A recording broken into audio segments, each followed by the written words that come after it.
Chapter 16:18. He had spent 1,000 taels of silver to buy a plate of tofu.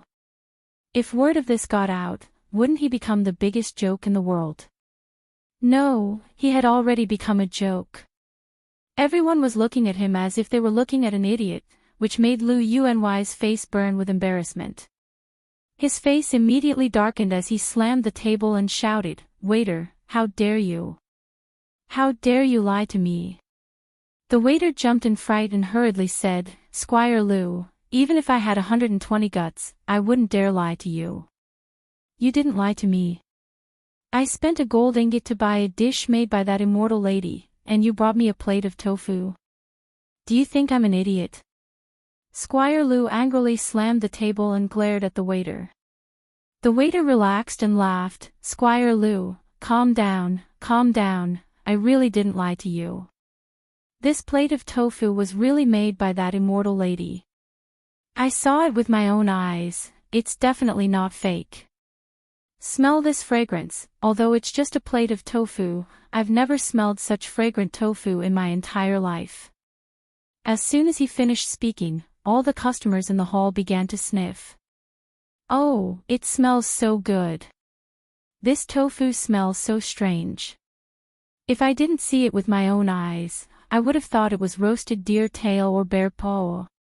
Squire Lu forcefully sniffed and the anger on his face disappeared. The waiter was right, he had eaten delicacies his entire life, but he had never smelled such fragrant tofu. "It smells good, I wonder how it will taste in my mouth." He picked up the soup and scooped a piece of tender tofu into his mouth, but when he thought about how he had spent 1,000 taels of silver to buy such an unremarkable plate of tofu, even though he was rich and overbearing, he still felt his heart ache. He felt like he had made a fool of himself again.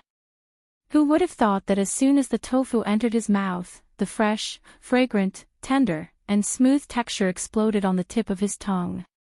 If he hadn't seen it with his own eyes, he would have thought he was eating shark's fin, abalone, bear paw, or other delicacies. This is really tofu. It's simply too delicious, I've never eaten such delicious tofu in my entire life. After tasting the deliciousness of the tofu, Squire Lu couldn't help but continuously scoop up the tofu from the plate and take large bites, praising it as he ate. That gluttonous appearance of his with beaming eyebrows and beaming eyes shocked everyone. "Lu, Squire Lu, is this tofu really that delicious?" The waiter swallowed his saliva and couldn't help but ask. The other customers also felt hungry, very hungry. They rubbed their growling stomachs and stared at the plate of tofu that was about to be swept clean by Lu Yuany. They really wanted to have a taste of it. Squire Lu was also eating like a tornado. He was even licked clean of the tofu. Squire Lu's stomach. Squire Lu was like a cloud. He even licked it.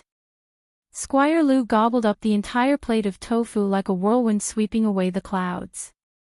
He even licked the soup off the bottom of the plate, but he still looked as if he hadn't had enough. "Waiter, go and buy me a dish as well. As long as it's made by that lady, I don't care what it is." Chapter 16:19. The waiter stuck his tongue out and couldn't retract it for a long time. The customer glared at him. "What are you standing there for? Hurry up and go." Yes. The waiter carried the gold ingots and was about to leave when he was stopped by a few people. "Wait, I also want to eat that lady's cooking. Here's 1,000 taels of silver notes, hurry up and serve my dishes, I want the immortal lady's cooking, the faster the better. Hurry. Me too. It's just 1,000 taels of silver for a dish, do you think I can't afford it? Waiter, come and collect the money." In the blink of an eye, the waiter's arms were filled with gold ingots and silver notes. He was so shocked that his jaw almost dropped. There were so many rich fools these days. 1,000 taels of silver for a dish, they didn't even blink their eyes. Squire Lu couldn't sit still any longer, there were so many people fighting over food with him. Why didn't they take a piss and look at themselves, wanting to eat the immortal lady's cooking? They weren't worthy. Thus, his face darkened and he shouted, "Waiter, do you have a reply to the lady I asked you to ask?" The waiter was stunned for a moment, then remembered that he had forgotten about this matter. He hurriedly said, "Please wait a moment, Squire Lou. I'll go and listen to the lady's reply." He ran towards the kitchen with a pile of silver notes in his hands. As soon as he entered the door, he excitedly shouted, "Miss, you really met a noble and rich man. Squire Lou is full of praise for your cooking. Many customers are willing to pay 1,000 taels of silver to buy your cooking." Again. The thousand-faced young master was enraged. A cold light flashed in his eyes. He had spent a lot of effort to cook this dish for his prey, not for those fat pigs to spoil. He looked at the waiter expressionlessly. That cold gaze made the waiter suddenly feel a chill run down his spine. He couldn't help but shiver. He thought to himself, how did this girl's gaze become so scary? His legs started to tremble uncontrollably. His first thought was to run away. Lady, don't be angry. If you don't want to sell, then don't sell, it's up to you." He stuttered, his tongue knotted. He started to run, but just as he reached the door, he suddenly remembered Squire Lou's words. He could only turn back and ask boldly, "Lady, Squire Lou wants to take you as his 13th concubine. Are you willing?" Before he could say the word, "I'm willing," something in the air suddenly flew over and stuffed his mouth with a pu sound. He felt a spicy smell. He quickly dug out the thing in his mouth. It was a head of garlic. "Lady, don't be angry, don't be angry." The waiter was frightened by the baleful aura emitted from the thousand-faced young master and did not dare to say a word as he ran away with his tail between his legs. He came to the front hall and returned the ingots and silver notes to the customers, not daring to say that the immortal lady had suddenly become as scary as a demon. He only said that the lady was not willing to cook again. When the other customers heard this, they looked at Squire Lou with envy and jealousy, not understanding how this fat guy could be so lucky to be able to eat a dish made by the immortal lady. "Waiter, come here." Chapter 16:20. This. The waiter awkwardly looked at Lu Yuanwei as he stuttered. "What this and that, hurry up and say it." This official does not believe that this young lady has eyes but cannot see. She would rather be a poor country bumpkin than enjoy such a great life. "Go tell her, this official is willing to." Lu Yuanwei's words came to an abrupt stop. He felt his eyelids suddenly jump, and then both of his eyelids began to wildly jump. He simply could not control it. The waiter could not help but take a step back as he looked at him in fear. "Lu Yuanwei, what's wrong? Your eyes, what's wrong?" It was not just his eyelids. Lu Yuanwei felt the muscles on his face begin to violently tremble. His loose skin was like a sieve. I. He opened his mouth and found that his tongue was not working, so it began to wildly jump in his mouth as well. He involuntarily stood up and raised his hands. Twisting his fat waist, he began to stagger around the hole. His fat appearance made him look like a fat duck. "Lu Yuanwei, what's wrong? Are you okay?" The waiter's eyes widened in shock as he looked at Lu Yuanwei with a stunned expression. Lu Yuanwei acted as if he did not hear anything. His eyes were dull as he struggled to shake his fat butt. As he spun around, he jumped, and as he jumped, he took off his clothes. In just a short while, he was only wearing a pair of bull-nose shorts, revealing his fat white belly. Barefoot, he had no sense of shame as he happily danced around in front of everyone. The nearby guests all burst out in laughter. Cheers, screams, and whistles filled the air. "Good dance, jump again. Turn around, yes, turn around like this.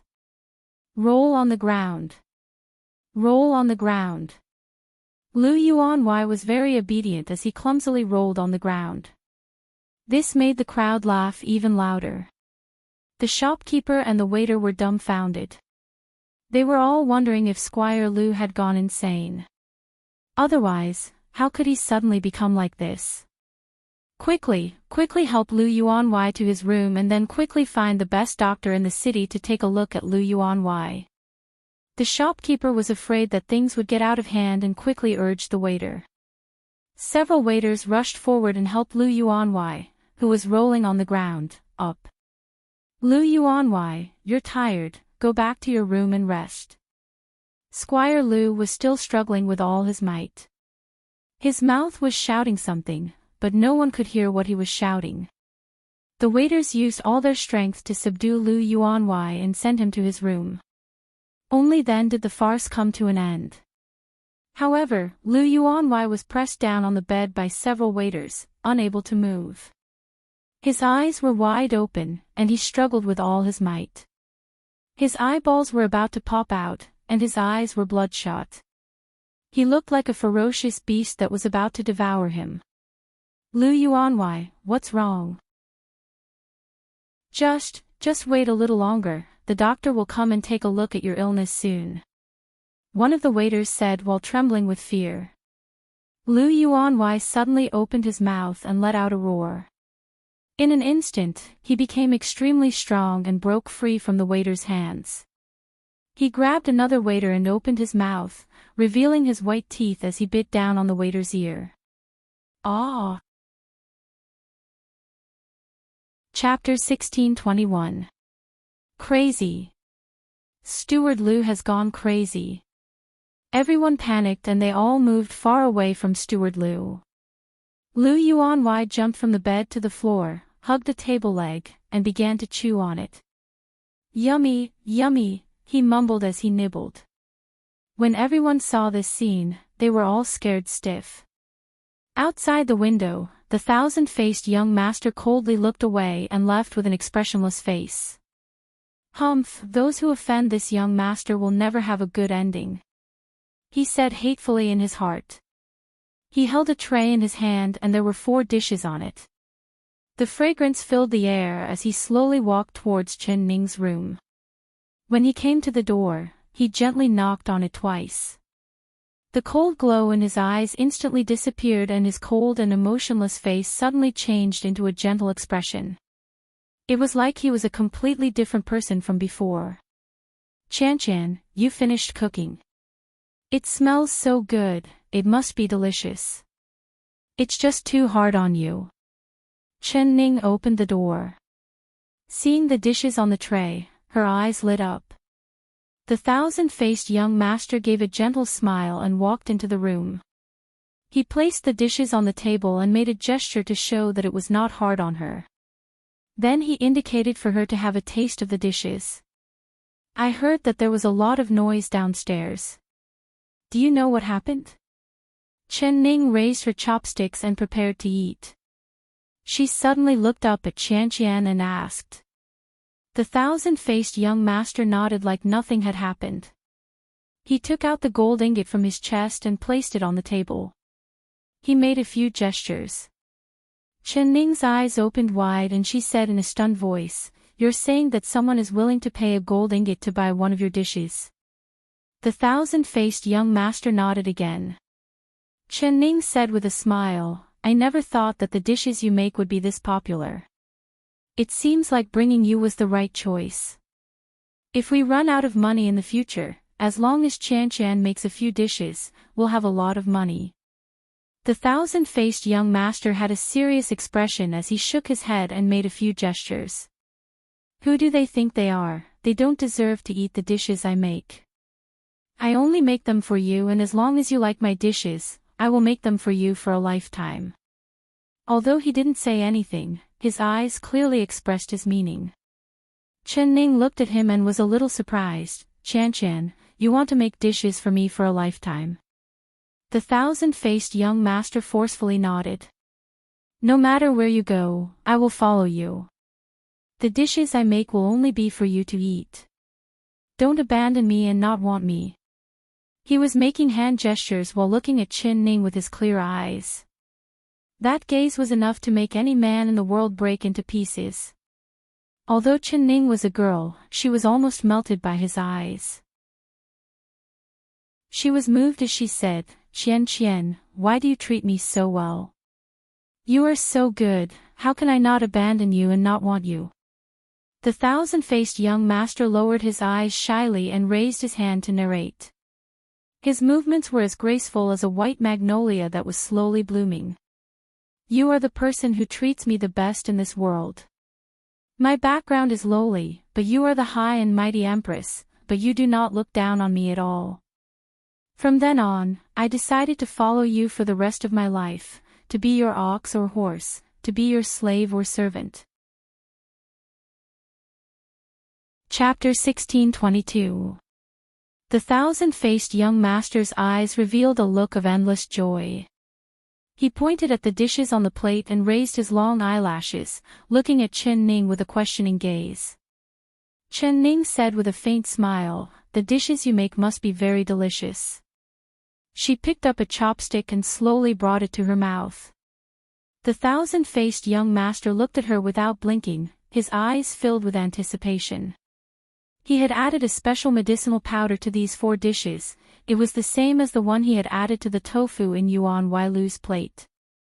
As long as she ate it, she would soon become like Lu Yuanwei and do something that would make her look bad.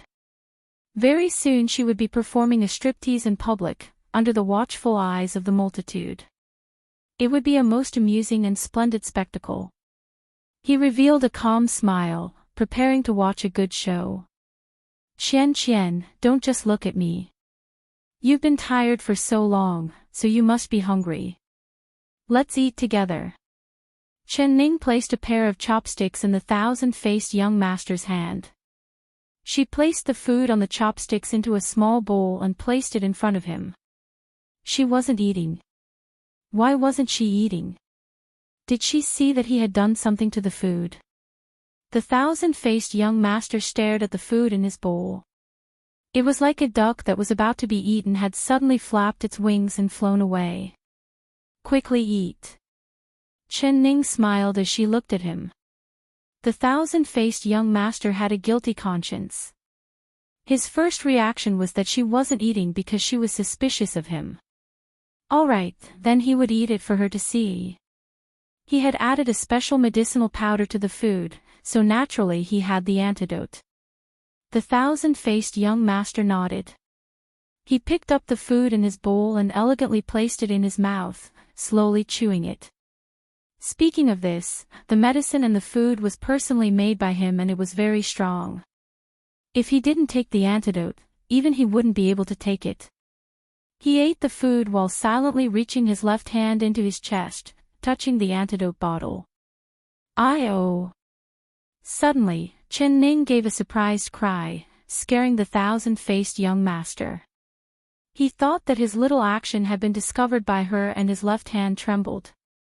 It slipped out of his chest and his eyes went wide as he looked at Chen Ning. Cockroach! Qian, there's a cockroach in this room. Chen Ning revealed a look of panic. She pointed at a corner of the room and cried out. Cockroach! He thought she was amazing, he never thought that she would be afraid of a little bug. The thousand-faced young master gave a contemptuous snort in his heart. He stood up and walked in the direction Chen Ning was pointing. Sure enough, he saw a cockroach crawling in the corner. He did not hesitate as he stretched out his foot and crushed the cockroach into a corpse.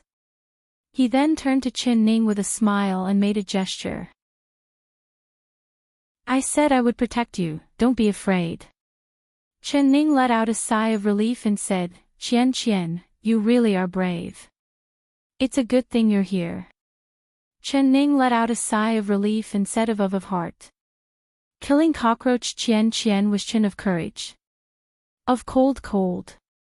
The thousand-faced young master sneered in his heart and said in sign language, let's eat. The dishes won't taste good if they get cold. Chen Ning nodded and sat down in front of the table. She picked up a piece of vegetable and placed it in her mouth. The thousand-faced young master held his breath and looked at her without blinking. Of Chen. Of Chen, Chen. Ning Ling Chen of Chen, he was, bug. He of ling long. Chapter 1623. He took a look at the table and saw that there was indeed a green soybean worm lying on the vegetable. Damn! Why didn't he find this bug when he was cooking? It was all because of this damn bug that he had ruined his good deeds. The thousand-faced young master wanted to vomit blood, but he revealed an apologetic expression. He threw the vegetable into the trash can and pointed at the other 3 dishes. He gestured, indicating that these 3 dishes would not have bugs on them. All right. Chen Ning nodded and reached for the sweet and sour pork ribs with her chopsticks. The thousand-faced young master revealed a faint smile. He had added more powder to this sweet and sour pork than the other dishes. As long as she ate a piece of pork ribs, it was guaranteed that she would be poisoned. She would be like that steward Lu, dancing for him to see. Qian, I remember that you liked this dish the most in the palace. Come, this pork rib has the most meat, so you can eat this. Chen Ning picked up a piece of pork rib. She did not bring it to her mouth, but rather placed it in Qian's bowl. Then she revealed a sweet smile to him. The thousand-faced young master almost spat it out. What was this girl trying to do? He had spent so much effort to make this dish, but she did not even eat a single bite. Alright, didn't she not trust him? If she suspected that he had done something to the dish, then he would eat it for her to see. He picked up the pork rib and placed it in his mouth to vent his anger. Qian, eat slowly. I know you're hungry, but a girl should be more refined when eating pork ribs. If a man saw you wolfing it down like this, he wouldn't dare marry you. Chen Ning smiled as she teased him. The thousand-faced young master's face turned red. This young master was a man. If any man had any ideas about this young master would send them off with a single slash. He finished the pork rib in 2 or 3 bites and wiped his hands. He personally picked up a piece of pork rib and placed it in front of Chen Ning, revealing a shy expression. I've been on the road all day, so I'm a bit tired. I don't want to eat this greasy meat. Qian, since you like it so much, then eat another piece. Chen Ning smiled as she pushed the pork rib in front of him. She picked up a piece of minced meat tofu for herself. Alright, she didn't want to eat the pork rib. She could eat the tofu as well, but the tofu was also poisoned by him. The thousand-faced young master gritted his teeth and picked up the rib to eat. He watched as Chen Ning ate the tofu and his heart filled with joy. This girl finally ate it. Qian, your tofu is really delicious. It's like stuffing shark fins into it. None of the chefs in the imperial kitchen can compare to you. Chen Ning really liked the minced meat tofu. She ate several pieces in one go and praised, the tofu is fresh and smooth, the soup is rich, and the taste is very delicious. It would be great if I could eat your tofu every day. The thousand-faced young master revealed a smile, a very happy smile. He said in a sign as he said it, as long as you like it, I can eat. Seeing you strip naked and dance in front of me every day, do you like it? This young master is looking forward to it.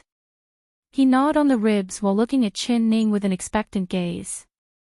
She had eaten so many pieces of tofu, shouldn't the medicine take effect by now? When the medicine took effect, he would open the door and let all the guests come in to see the ugly appearance of their West Chu Empress. Chapter 1624. Ha, ha, ha, ha, ha. He thought he was laughing in his heart, but he found that this wild laughter actually came from his own mouth. In that instant, his eyes opened wide in shock as he looked at Chen Ning, who also had a shocked expression on her face. Qian, you can laugh. You're laughing out loud. Chen Ning stared at him and muttered in a voice filled with disbelief. Damn it. Why did I laugh out loud? The thousand-faced young master was even more shocked than Chen Ning. He desperately wanted to close his mouth, but he could not control the muscles on his face at all.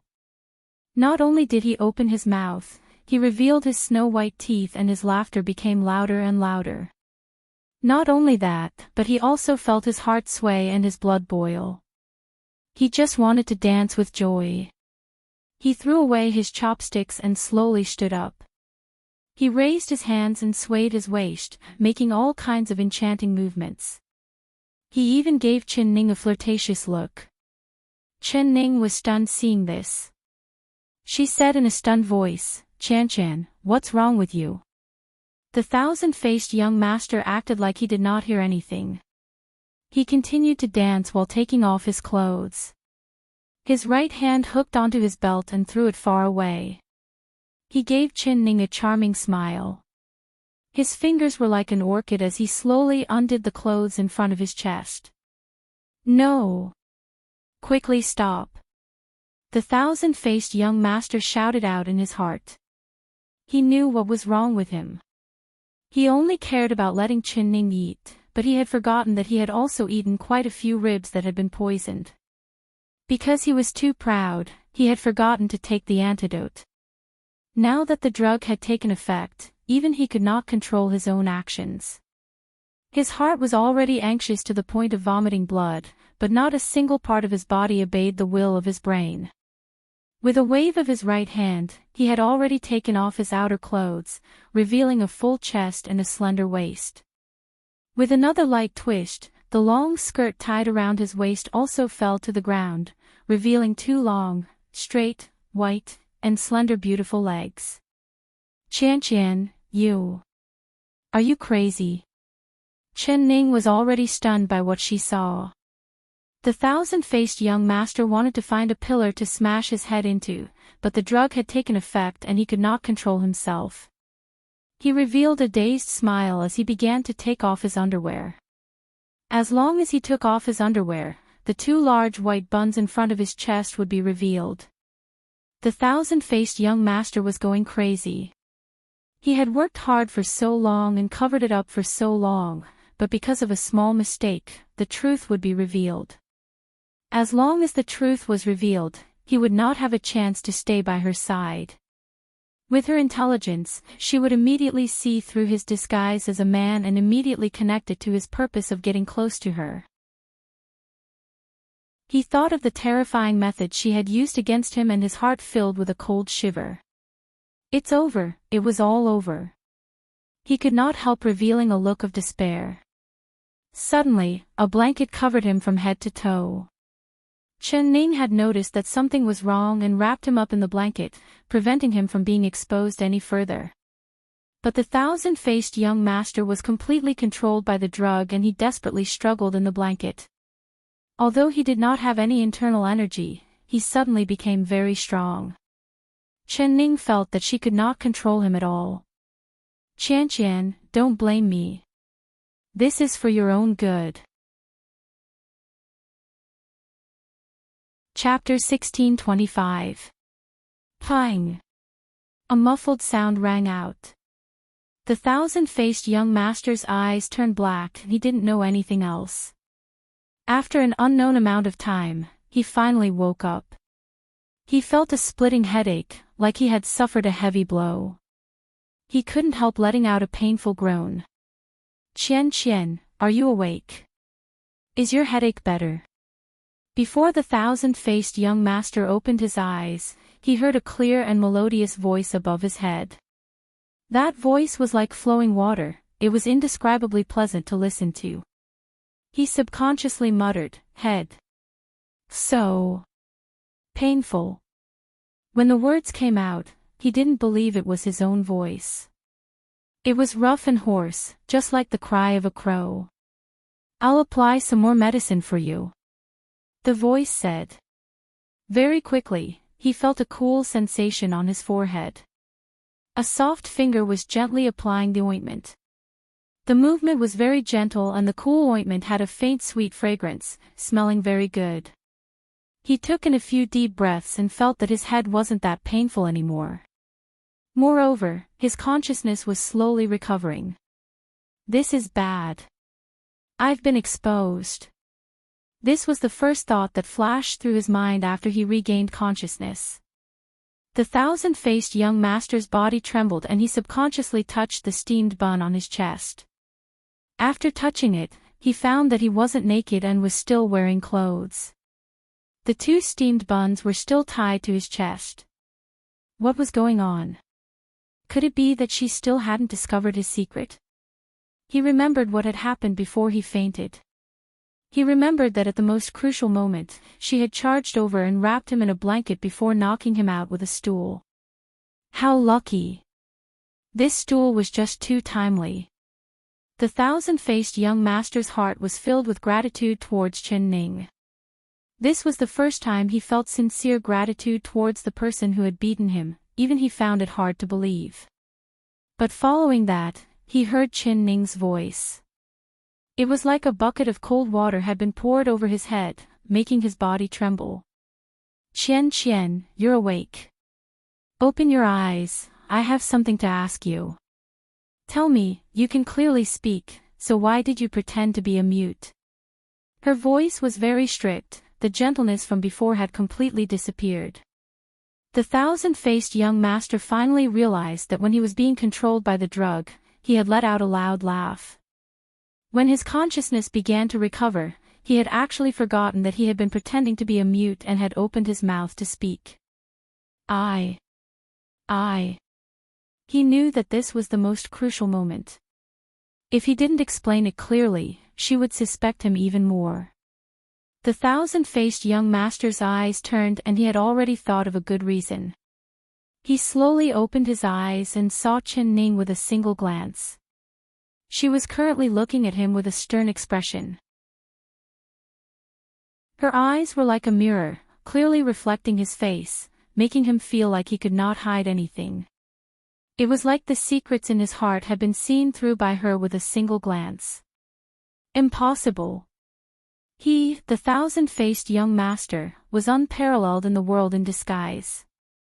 She was just a little girl who was still wet behind the ears, so she would definitely not be able to see through his disguise. His eyelashes fluttered, and then a layer of tears appeared at the bottom of his eyes, as if he was about to cry. Nyang, it was Qian who lied to you. Qian isn't actually mute, but... He tried to prop himself up, but his arms went limp. Just as he was about to straighten himself up, he fell heavily back onto the bed. Chapter 1626. This girl looked very hard to deal with. If he was the slightest bit careless, she would see through him. The thousand-faced young master had already prepared a script. He knew that the best and most natural performance was to reveal his true feelings. If he acted, there would definitely be a flaw. He laid on the bed and looked right at Chen Ning. Then he gave a sigh and looked away. He looked at a corner with an incomparably bitter expression. Empress, Qian knows that no matter what I say, you won't believe me because I lied to you. Now that you've discovered this secret, you won't want me by your side anymore.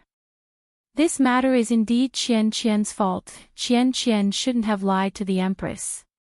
Empress, please leave. I know you must hate me right now because although I have a pretty face, I have this kind of ugly voice. Whenever I hear my ugly voice, I want to die. He tightened his voice and the voice that came out was hoarse and ugly to listen to. After saying this, he closed his eyes and 2 large drops of tears fell down his face. This method of retreating in order to advance was very effective. Chen Ning was moved by his sad and moving appearance. The expression on her face was no longer as stern and her voice became a bit gentler. Qian, when did I say I hate you? I just want to know why you're pretending to be mute. Is it because your voice is ugly to listen to? This matter is indeed very strange. You're so beautiful, but your voice is like a man's. However, this isn't a flaw. Actually, your voice isn't as ugly as you think it is, it's just a bit deep. No, Empress, you don't need to comfort me. Qian knows that my voice is very ugly to listen to, just like a black crow. However, I didn't want it to be like this. I was harmed by someone. The thousand-faced young master suddenly opened his eyes and his face couldn't help revealing an excited and angry expression. Harmed by someone. Tell me, who harmed you? Chen Ning's expression changed once again. The thousand-faced young master tightly clenched his hand. His expression was filled with pain, like he was thinking of an unbearable past. He shook his head. Forget it, it's fine if we don't talk about it. This matter has already happened for many years and I've already forgotten about it. Qian, you've suffered in the past, right? If you're willing, you can tell me everything. Chen Ning sincerely said as if she had guessed something. Chapter 1627. When the thousand-faced young master said this, his throat choked up and he couldn't say anything else. Large drops of tears began to fall from the corner of his eyes. So it's like this. So you didn't want others to look at you strangely, so you pretended to be a mute, right? Chen Ning was suddenly enlightened. She looked at the thousand-faced young master with sympathy and gave a sigh before saying, Qian, I never thought that someone as beautiful as you would encounter this kind of tragedy. You must hate your sister, right? The thousand-faced young master said in a low voice, I don't know if I hate her or not, but from then on, I didn't dare trust anyone in this world. No matter who it was, I didn't dare trust them. I always felt that they treated me well, but in the blink of an eye, they would mercilessly hurt me, so I pretended to be a mute. I thought that as long as I didn't speak and they saw that I was a mute, they wouldn't harm me out of jealousy. Afterwards, when I entered the palace and met the Empress, I knew that the Empress truly treated me well. In this world, only you wouldn't harm me, you truly treated me well. Qian was only a lowly servant, other than cooking, you didn't look down on me because I was a mute. You let Xiao Ru take care of me like a sister, making new clothes for me and making new jewelry for me. Xiao Ru was your personal maid, but you treated Qian and Xiao Ru the same way. Although I was only in the palace for a few short days, I had never felt such warmth in my life. Empress, from that moment on, Qian made up my mind to follow you for the rest of my life. If you blame me for deceiving you and don't want me, then Qian will just die. He looked up and his eyes revealed a determined look. His voice was low and deep, but his tone was firm, without any hesitation at all. Chen Ning couldn't help saying, Qian, don't always say you want to die. When did I say I don't want you? Not to mention that you didn't deliberately deceive me, you have your own difficulties. She pondered for a bit. All right, since you're determined to follow me, then I'll tell you a few things. Do you know where I'm going this time? Of course he didn't know. The thousand-faced young master shook his head and said, no matter where the Empress goes, Qian will follow. Even if it's a dragon's lair or a tiger's lair, Qian will not regret it and will not retreat. You're half right. Although my destination isn't a dragon's lair or a tiger's lair, it isn't far off. My trip is very dangerous and I might not be able to come back. Even if it is like this, do you still want to go with me? The thousand-faced young master's heart turned cold. He thought of a place and blurted, Qian. Not bad, you're very smart, actually guessing it. Chen Ning revealed a faint smile. Even the thousand-faced young master, who had experienced countless dangers and would not easily change his expression, turned pale after hearing this. The lair. The Qian of the battlefield. On the battlefield, no matter how good a martial arts expert was, he would not be able to withstand the tidal wave of attacks from the army. The scene of tens of thousands of arrows being fired and the galloping horses appearing like clouds appeared in his mind like a nightmare. He was one of the top experts in the Violet Sky Pavilion, but before he lost his strength, he didn't dare step foot into the battlefield because no one was able to stop an army of tens of thousands by himself.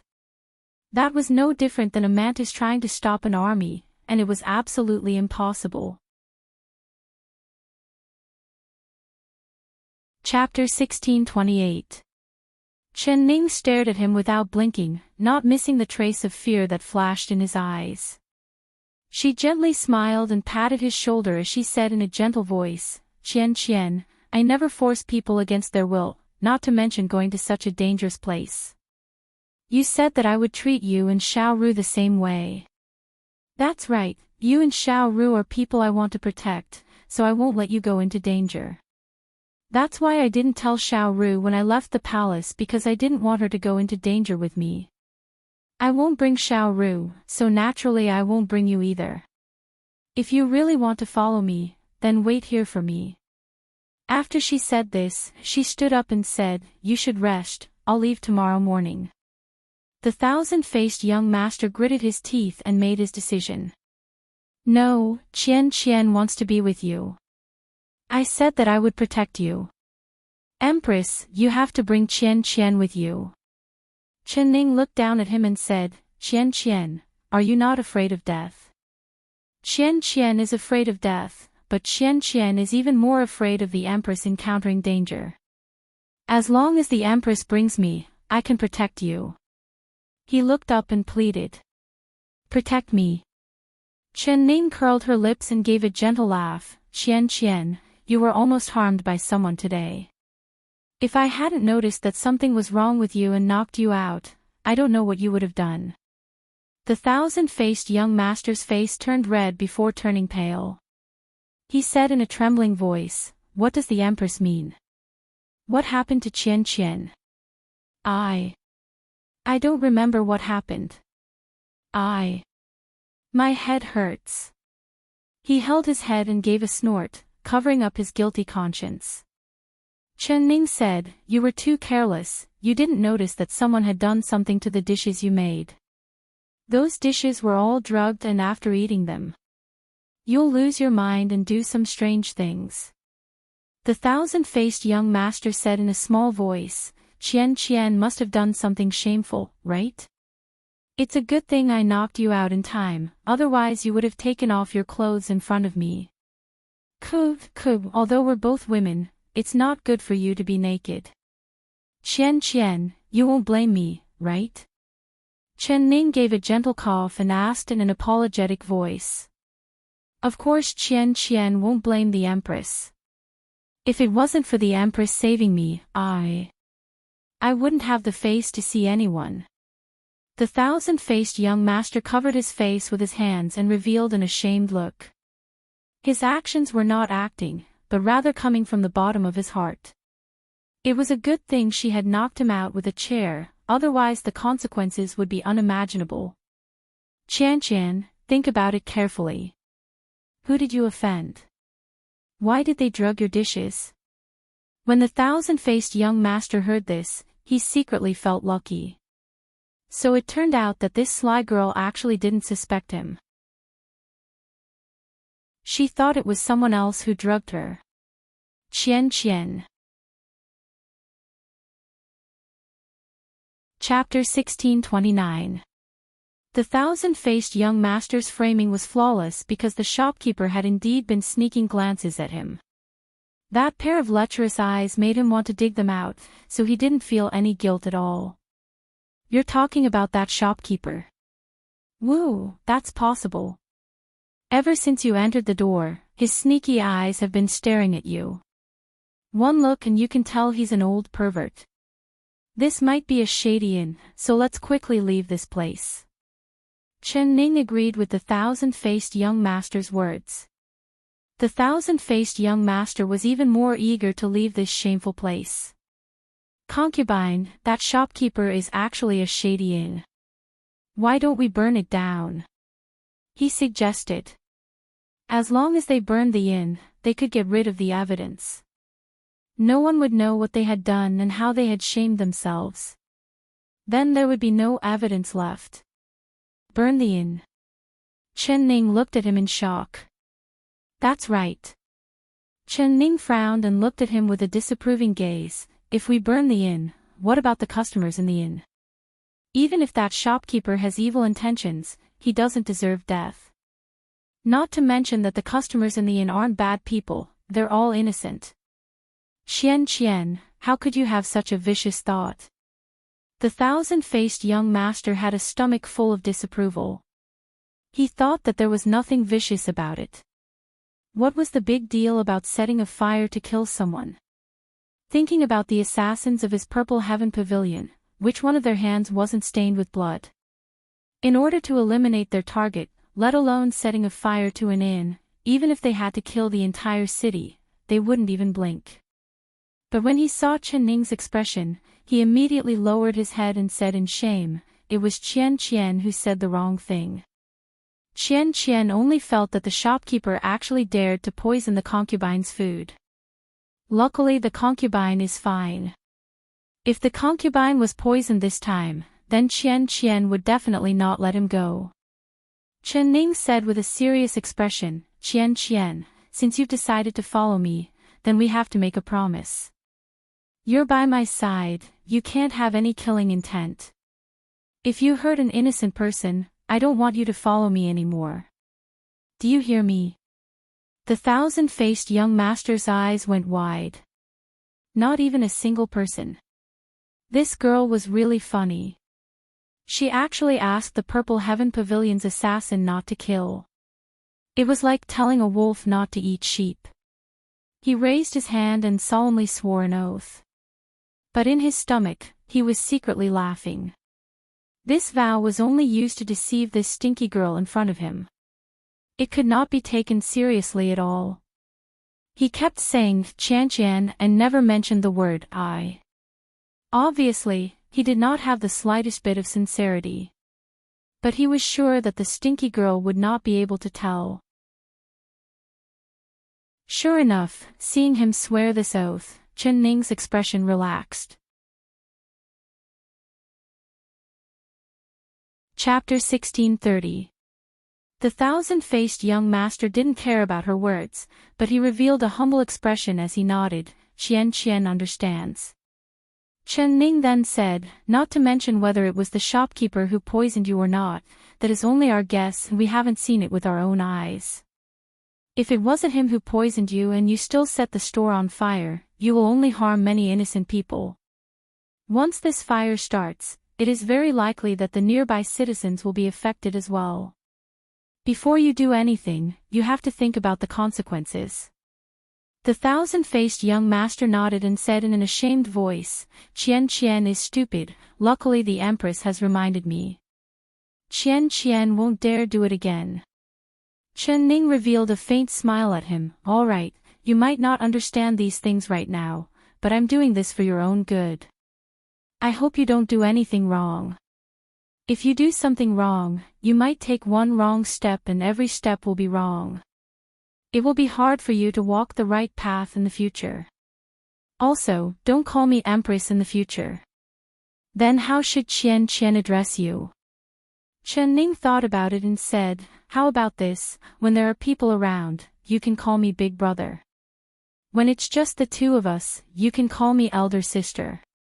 I treat Xiao Ru like my own little sister, so in my heart, you are also my little sister. Elder Sister. The corner of the thousand-faced young master's eyes twitched, feeling like he had been struck by lightning.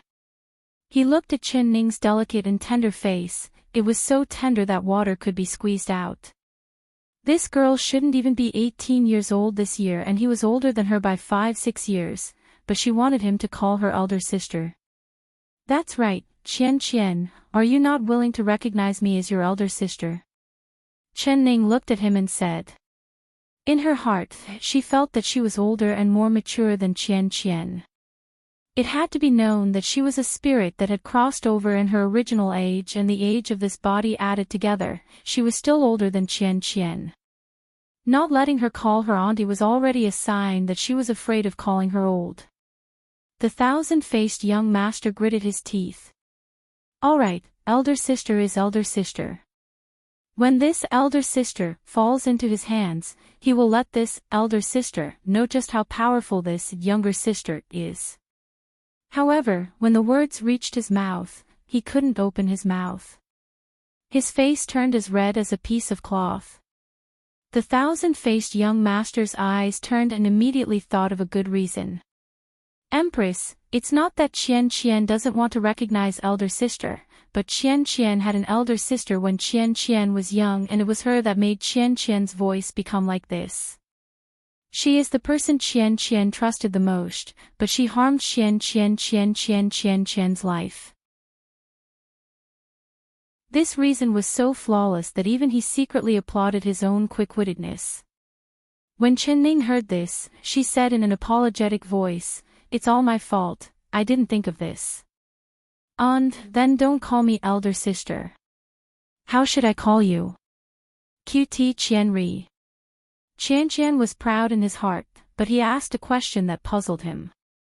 "Nyang, there is one thing that Qian doesn't understand. That dish was drugged, and after eating it, Qian lost control and did all sorts of shameful things. However, Nyang also ate quite a bit of that dish, so why are you fine?" Chapter 1631. The thousand-faced young master revealed a surprised expression. "Why is that? Could it be that your highness has a special physique and is immune to all poisons?" Qianning shook her head. "It's not that my physique is special, but I am indeed immune to all poisons. You've been in the palace for a few days, you should have heard that I have a good master, right?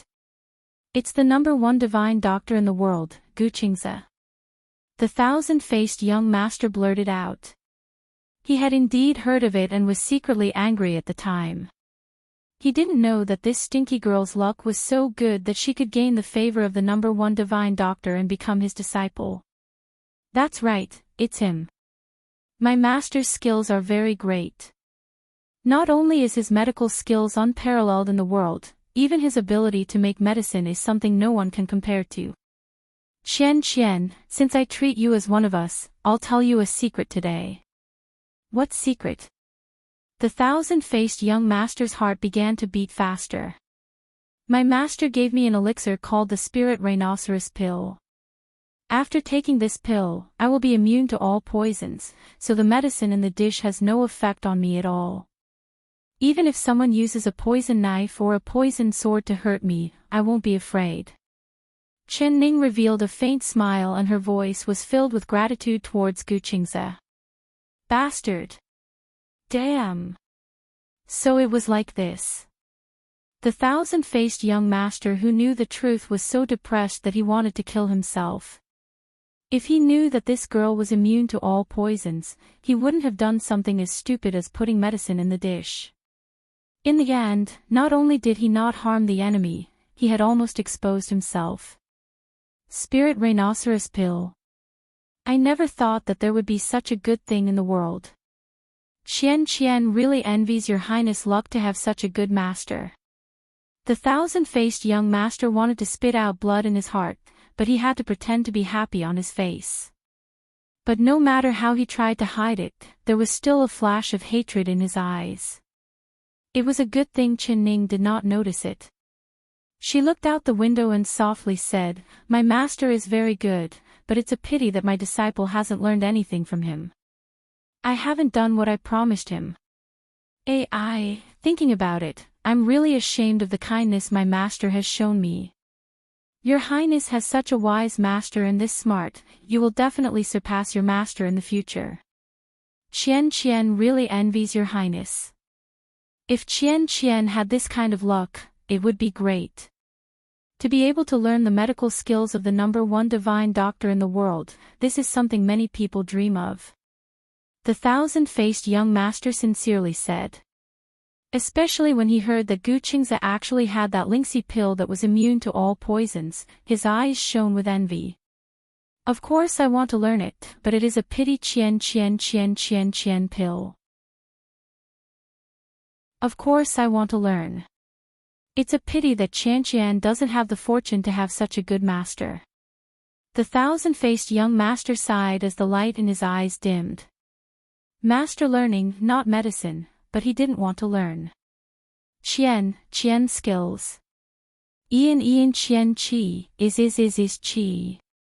If you want to learn, If you want to learn, I can teach you a thing or two. Chen Ning said with a smile, although I only know a little about medicine, I have read quite a few medical books. If you really want to, we can compare notes. Qian, actually studying medicine is good for people. It can help you digest the hostility in your heart and give you a compassionate heart, so you won't want to kill people so easily in the future. Chapter 1633. Aunt? The thousand-faced young master suddenly felt like he had shot himself in the foot. He wanted to cry but had no tears. If he really called her aunt, wouldn't he be a generation lower than her? If he knew it would be like this, he would have agreed to call her elder sister. Qian, you're not willing. I'm willing, Qian is willing. Then Qian will call you aunt from now on. The thousand-faced young master almost squeezed out the word aunt through his teeth, but he had no choice but to pretend to be overjoyed. Qian has never had anyone to love her since she was young. Now that I have an aunt, I'm very happy. He said insincerely. He didn't care about an aunt at all. She was simply his ancestor. His nemesis. Alright, then in the future, you can call me Big Brother in front of others. When it's just the two of us, you can call me aunt. Don't always call me aunt, it'll be revealed sooner or later. Then again, I won't be an aunt anymore after leaving the palace. Qian, stand up, don't kneel so easily in the future. The thousand-faced young master stood up and rubbed his kneecaps. His heart was filled with bad luck. Thinking back to when he was in the Purple Heaven Pavilion, he was the respected young master and everyone had to bow down to him. He never thought that there would be a day where he would be bullied by a dog. In these past few days, his kneecaps were swollen from kneeling. Especially after entering the palace, he had to kneel down to everyone he saw. Hearing Chen Ning say that he wouldn't need to kneel in front of her in the future, he was so happy that snot came out. Since this is most likely a black shop and the shopkeeper failed to harm us, he might use another evil plan. Why don't we take advantage of the fact that the sky hasn't brightened and hurry on our way? Chen Ning said. Alright, Qian will listen to aunt's arrangements.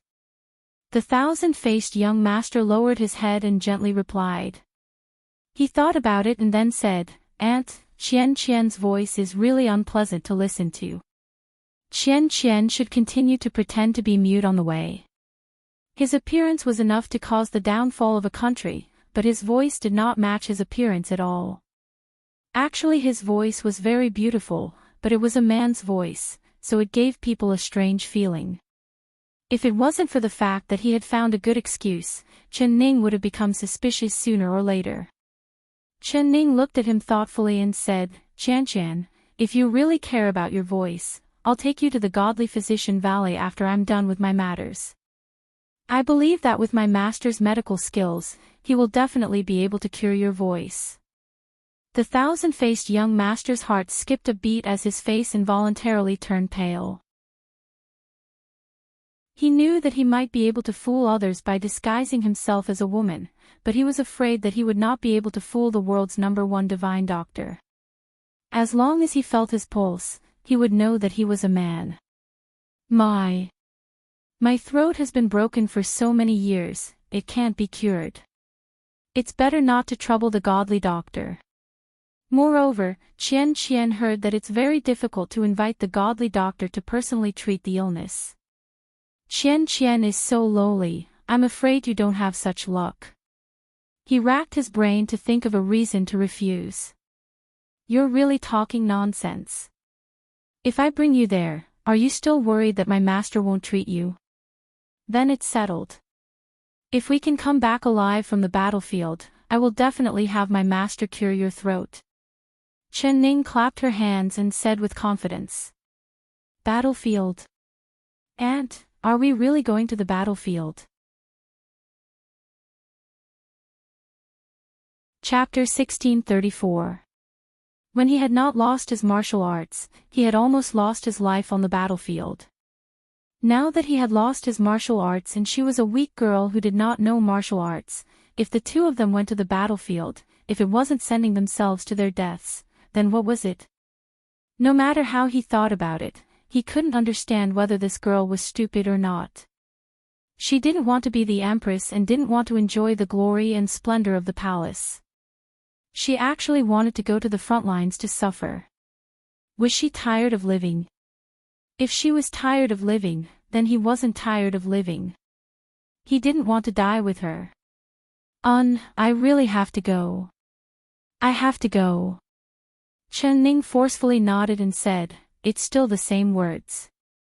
If you don't want to go, then stay here and wait for me. The thousand-faced young master was helpless. He could only clench his teeth and say, Qian swears to follow Aunt until death. He thought that no matter what, he had to complete his revenge plan before they met the South Yu army. Time was tight, he could not waste any more time. This lass was immune to all poisons, so his plan of poisoning her was obviously not going to work. He had to think of another way to do it. All right, then let's go. Pack your luggage, I'll wait for you downstairs. After Chen Ning said this, she went to her room and took her luggage. She went downstairs to take their horses and waited at the entrance of the inn. Not long after, Qian also came downstairs with a small bag on his back. The two of them jumped onto their horses and before the sky was bright, they left the small city and headed south. After a while, the thousand-faced young master took out an oiled paper bag from his bag and gave it to Chen Ning. Aunt, this is the dessert I made yesterday. You can eat it first. Chen Ning smiled as she took it and said, you're still the most attentive, being so thoughtful. I was in a rush to leave and forgot to bring my rations. She opened the oiled paper bag and placed a piece of dessert into her mouth. She praised, I never thought that after leaving the palace, I would be able to eat desserts that are even better than the ones made by the chefs in the palace. Qian, your cooking is this good, it seems like I'll have good food on the way. Since Aunt likes it, Qian is very happy. The thousand-faced young master lowered his head in embarrassment, but his eyes revealed a proud look. When he was handing over the dessert, he had secretly sprinkled some catnip powder on Chen Ning's sleeves, but the other side did not notice at all. Since he knew that she was immune to poison, he did not poison her and only sprinkled in a bit of mustard powder. He was still not willing to give up. Immune to poison. However, the bramble mustard powder and catnip weren't poisons, but their combined power was more terrifying than most poisons. He had personally suffered from these two poisons, and the experience that night was as terrible as a nightmare to him. The stray cats that came after smelling him almost dug out his eyes and almost turned him into a delicious meal in their stomachs. It wouldn't be long before the woman in front of him would taste the fear he had tasted at night and the taste of being treated as a meal by a stray cat. That was very interesting, very interesting. Chen Ning did not notice the tricks the thousand-faced young master was playing at all. She ate 2 desserts with relish and then gave the oil paper to the thousand-faced young master. Qian, you should eat a few to fill your stomach.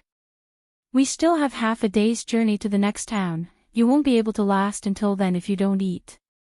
The thousand-faced young master was afraid of raising her suspicions, so he thought that the mustard powder alone would not have any effect. As long as he did not touch the catnip, the wild cats would not attack him. Chapter 1635. Achoo! Achoo! Chen Ning sneezed twice. She rubbed her nose and knit her brows as she said, that's not right. The thousand-faced young master couldn't help looking up at her, what's wrong? Chen Ning forcefully sniffed and her nose knit even tighter, I think I smell cat mint. Cat what? The thousand-faced young master was shocked and stuttered. This is bad. How did she notice it? This cat mint smell only had a faint peppermint smell. If one didn't have a very sensitive sense of smell, they wouldn't be able to notice it. How could this girl's nose be as sensitive as a cat's or a dog's? Chen Ning said, "Cat mint, it is a plant that attracts cats and cats love its smell." Adding in the fact that cats have a very sensitive sense of smell, they can smell it from far away. If you add in bramble mustard powder, then the cats will go crazy. That's right, it's the smell of cat mint. I've smelled it once, so it can't be wrong. Strange, why do I have the smell of cat mint on me? Didn't I just change into these clothes when I left the inn? She suspiciously looked at the thousand-faced young master. The thousand-faced young master's heart almost jumped out of his chest. He looked away with a guilty conscience, not daring to look at her. At the same time, he couldn't help grabbing onto the reins, preparing to beat the horse into a wild gallop. Although she didn't know martial arts, he had fallen to her hands again and again. This girl's body was filled with treasures. The first time, he had fallen to her silent hidden weapons. He didn't even see her raise her hand, but a large cluster of poisonous needles had stung him like bees. Even with his skills, he couldn't dodge it and was instantly stung into a hornet's nest. The second time, she had a strange thing in her hand. It wasn't big, but it was not weak at all. It made him lose his sense of direction and he completely lost the ability to resist. He had also been fed a bone-transforming pill by this girl, losing the cultivation he had painstakingly cultivated for over 20 years. Adding in the fact that he had heard from the Zhao Rong princess, she had won an impenetrable snow silk robe from the princess. At that time, his eyes were filled with jealousy and envy. Now that he had lost his cultivation, he could only secretly make a move. If it was an open fight, he would definitely not be this girl's opponent. As long as she took out that flaming concealed weapon, it would immediately explode his 3 souls and 7 spirits. He didn't want to experience that kind of frightening feeling a second time. His nerves were completely tense. As long as Chen Ning said that he was the one who poisoned her, he would immediately beat his horse and quickly escape from this girl's side. "Qian, do you think the innkeeper snuck into my room and sprinkled catnip on my clothes while I was taking care of you in your room?" Qian. The thousand-faced young master was stunned for a moment. Following that, his heart that was hanging in his throat relaxed as a relaxed smile appeared on his face. Yes, that must be it. That innkeeper clearly failed with his first plan, so he tried a second one. I didn't expect his heart to be so vicious. If we knew he was this evil, we would have burned down his shop. He angrily swung his whip. Chapter 1636. The thousand-faced young master's heart wanted to vomit blood, but he revealed a concerned expression. "Aunt, you have to be careful."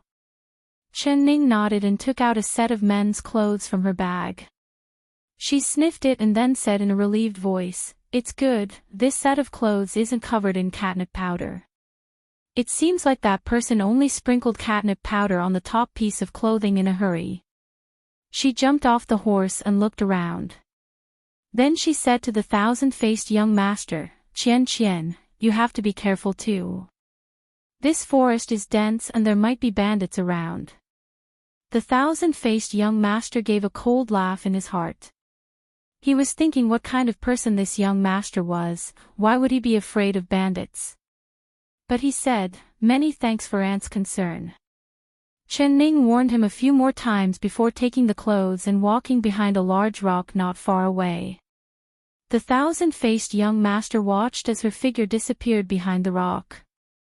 He secretly thought that it would be best if a poisonous snake bit her while she was changing clothes. Damn, this girl was immune to 100 poisons. She would be fine even if she was bitten by a poisonous snake. Now that she had seen through the catnip powder, what method should he use to deal with her? Ga. He was thinking about this when he suddenly heard the cries of crows in the air. When he looked up, he saw a group of crows flapping their wings as they flew over his head. How unlucky, I actually let the crows fly over my head. It's like a dark cloud covering my head. The thousand-faced young master spat on the ground. Suddenly, there was a whistling sound as a whistling arrow flew into the air, letting out an ear-piercing whistling sound. It can't be. Could it really be that girl's crow's mouth was right and we met bandits? The thousand-faced young master was very experienced. He knew that this whistling arrow was a signal from the bandits before they appeared. As expected, after the whistling arrow sounded, several dozen large men came out of the forest. They had a rough cloth covering their heads and were wearing blue clothes and blue pants. They held weapons in their hands as they surrounded him. The thousand-faced young master sat on his horse and coldly looked down, not making a sound. If he still had his cultivation, these several dozen bandits would not be in his eyes at all, but now, damn, what he was afraid of really came. Why didn't these bandits come earlier or later? They just had to come after that girl left. Otherwise the one who would be having a headache right now wouldn't be him. Ha, ha, ha, my luck today is not bad. I went down the mountain to hunt and actually met a delicate little beauty. Just when the thousand-faced young master was thinking of a way to escape, a tall and sturdy man with wide shoulders and a round waist walked out from the crowd. When he saw the thousand-faced young master, his eyes opened wide like a leopard's and he couldn't help but drool from the corners of his mouth. Not only him, the dozens of burly men around him all stared at the thousand-faced young master without blinking.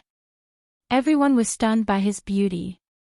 Although he was wearing a cotton dress with thorns and hairpins, the coarse clothes did not diminish his beauty in the slightest. He was like an unpolished beauty painting, causing the bandits to stare blankly at him.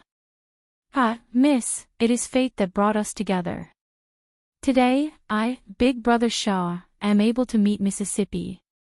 It is the fortune of 3 lifetimes. I wonder if Miss is betrothed.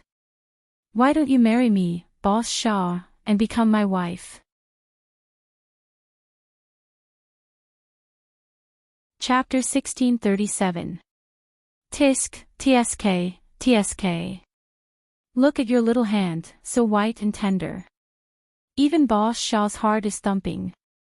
Little beauty, what's your name? Just as his fan-like hand was about to touch the back of the thousand-faced young master's hand, the thousand-faced young master suddenly retracted his hand. That Boss Shaw touched nothing but air. However, he was not annoyed and touched the thousand-faced young master's feet. Little beauty is beautiful, your feet are beautiful too. I couldn't tell, but the beauty's feet are actually quite big. However, I heard that women with big feet will give birth. Ha, ha, ha, little beauty, marry this fort master. Tomorrow, give birth to a white and chubby son for this fort master. How about that? He unscrupulously touched the thousand-faced young master's feet and smiled until his eyes were squinted into a line. He had clearly treated the thousand-faced young master as a prey in his net. Even if he had wings, he would not be able to escape from his palm. Scram! The thousand-faced young master was so angry that his face flushed red. He pulled his feet out forcefully and kicked that Boss Shaw's right cheek. The strength of this kick was indeed not small. Ouch! Boss Shaw cried out in pain and rubbed his cheek. He glanced sideways at the thousand-faced young master but was not annoyed. He continued to smile lecherously and said, "I couldn't tell that the little beauty's strength is not small. However, I, Boss Shaw, like it. This kind of beauty will be exciting in bed. She's much stronger than those weak women. Ha, ha, little beauty, you have to obey me whether you want to or not." His right hand reached out and grabbed the thousand-faced young master's ankle. With a tug, he immediately pulled the thousand-faced young master down from the horse. If the thousand-faced young master still had his skills, even 10 Boss Shaw would not be his match. How could this tug force pull him down from the horse? However, he clearly wanted to dodge, but he did not have the strength to do so.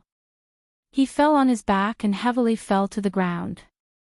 Before he could even take 2 breaths, Boss Shaw pounced on him like a tiger pouncing on a sheep. That strong and heavy body was like a large sandbag pressing down on him. Little beauty, I, Boss Shaw, am not a lustful person. If it was normal times, I would treat you well and not do anything to you in broad daylight, but you are just too beautiful. My heart is about to jump out from looking at you. I can't hold it back. Come, let me kiss your little mouth first. Boss Shaw said this while pouting like a pig as he kissed the thousand-faced young master's lips. The thousand-faced young master was filled with anger as he tried to kiss the thousand-faced young master. His heart was filled with so much hatred that he wanted to vomit blood. He just wanted to dismember this stupid pig in front of him into 1,000 pieces. Let me go, let me go. Although he struggled, he only had the strength of a normal person. How could he be a match for Boss Shaw? Helplessly, he could only shout for help, thinking that that stinky girl Chin Ning was nearby. Once she heard his shout, she would definitely come to save him. Chapter 1638. Boss Shaw laughed proudly and arrogantly. As he laughed, he pinched the thousand-faced young master's waist and thighs a few times. This small waist, this calf, tsk, it's really tender. Even I, old Shaw, can't bear to be heavy-handed. The thousand-faced young master was so ashamed that he wanted to die. He finally pulled out his hand and swung it heavily at Boss Shaw's lecherous face. Bastard, get lost. This was a humiliation that he had never encountered in his life. He never dreamed that one day, he, the young master of the Purple Cloud Pavilion, would be teased by a man. He was even touched and taken advantage of. Little beauty, don't resist. Just obediently listen to me, Boss Shaw. Boss Shaw effortlessly grabbed the thousand-faced young master's hand and pinched it a few times. He even kissed it and beamed with joy. At this time, the bandits who were watching the show surrounded the two. Dozens of greedy eyes swept over the thousand-faced young master's face and body. They were filled with envy and jealousy. Boss Shaw, such a beauty, don't waste time. Quickly enjoy her. Our brothers are still anxious to drink some soup. Yes, yes. Our brothers have worked hard for so long. We're already tired of seeing those old and ugly women on the mountain. It's rare to see a beauty like a fairy. This is a gift from God to us. Boss eats the meat. Us brothers drink the soup. Boss, hurry up. The bandits pulled their rough throats and let out wild laughter. At the same time, they looked at the two as if they were watching a show. Bastard brats, what are you in a hurry for? Such a beauty, I, Boss Shaw, have to enjoy it. You want to drink soup? Wait until I, old Shaw, have played enough. Boss Shaw laughed loudly and waved his hand at the same time. Turn around. Don't watch the boss do things. The bandits roared with laughter. It's not the first time we've seen the boss do things. Let us brothers see. Such a beautiful little beauty, her expression will definitely be very moving. If the boss doesn't give us soup, don't tell us that you won't even let us eat our fill. We won't do it. Boss Shaw smiled helplessly. All right. I'll let you guys feast your eyes and see how tender my little beauty's skin is. Hearing the filthy words of the bandits, the thousand-faced young master felt like dying at this moment. His hands were tightly held by Boss Shaw. He couldn't move. Only his legs could move. Although he didn't have power, he still had martial arts moves. So, he suddenly lifted his knee and kicked at Boss Shaw's back. This move was called Purple Gold Palace Kick. The target was the back of Big Brother Shark's head. As long as he was kicked, even if he didn't die, he would be knocked unconscious instantly. Unexpectedly, as soon as he lifted his leg, Big Brother Shark grabbed his ankle and slowly lifted it up. He smiled obscenely and obscenely. I didn't expect the little beauty to be so eager to invite me. Very good, this posture is very good. The thousand-faced young master was stunned. Only then did he understand what Boss Shark's words meant. He was angry and anxious. He gritted his teeth and said, "You dirty pig, if you dare to touch a finger of mine, I'll make sure you die without a complete corpse." Big Brother Shark laughed and said, "Touch a finger of yours."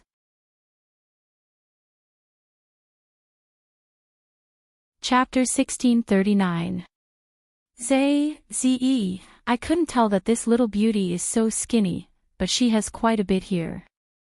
Not bad at all. Boss Shaw's eyes were attracted by the rising and falling chest of the thousand-faced young master, and he couldn't help reaching out to grab it. The thousand-faced young master could not avoid it, and he felt like dying from shame. In his heart, he was thinking, that damn Chin Ning, why hasn't she come out to save him yet? Could it be that after seeing so many bandits, she was so scared that she didn't show herself and ran away? It's over. If she ran away, he would be trampled to death by these bandits. He could already see that these bandits were vulgar and would not let him go just because they found out he was a man dressed as a woman. In the end, he would die even more miserably and suffer even more humiliation. "Auntie, save me, Auntie, save me." Filled with despair, he couldn't help shouting out again. Now Chin Ning had become his only hope and savior. That Boss Shaw revealed a fiendish smile and said, "Aunt. Even the heavens can't save you now. It's good that your aunt is here, father will throw her to the brothers to play with." With a fiendish smile, he had already grabbed the thousand-faced young master's chest. He thought he would feel something soft and plump, but who would have thought that it would be hard? It was like touching a dry bun, he couldn't help being stunned. "Boss Shaw, what kind of fart are you letting out? It's so smelly." Suddenly, a voice filled with ridicule and sarcasm came from behind him.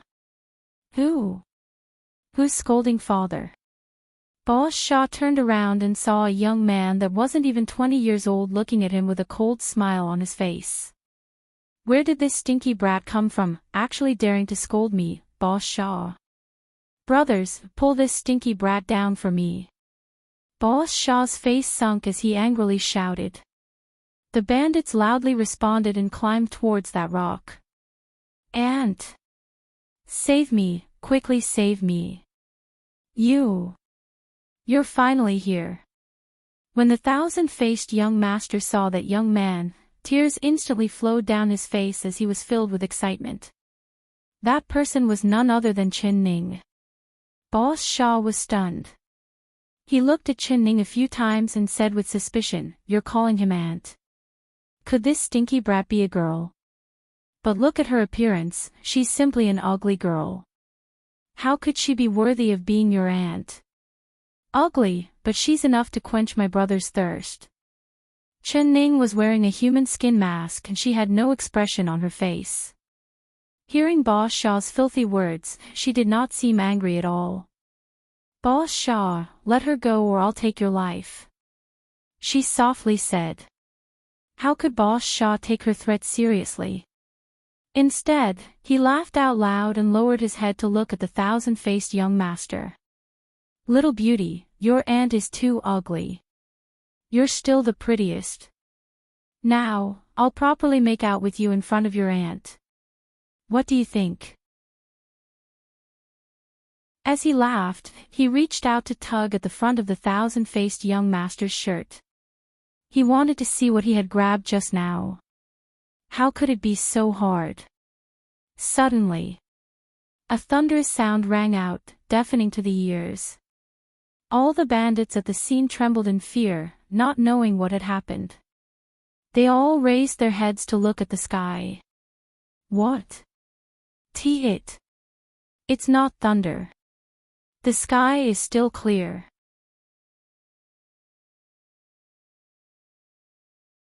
Chapter 1640. Some of the bandits turned around and saw Boss Shaw.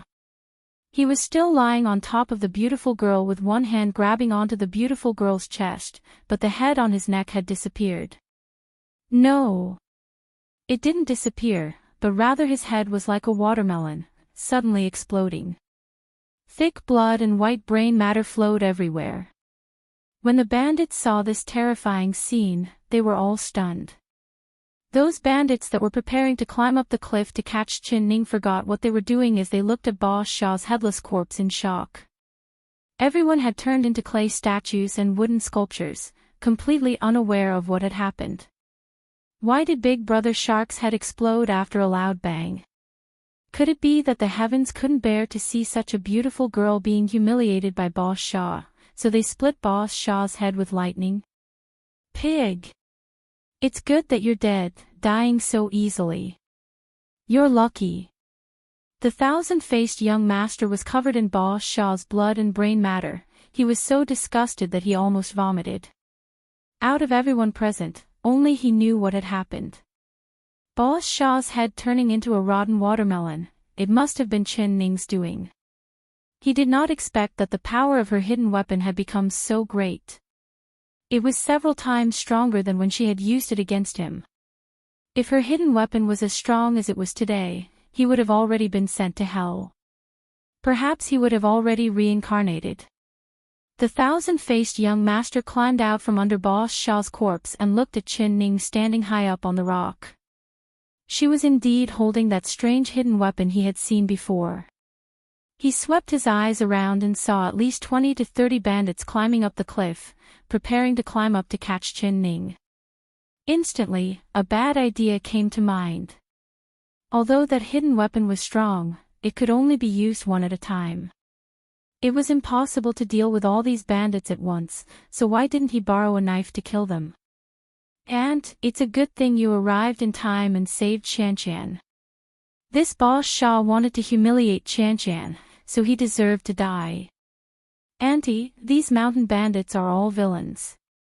You should kill them all.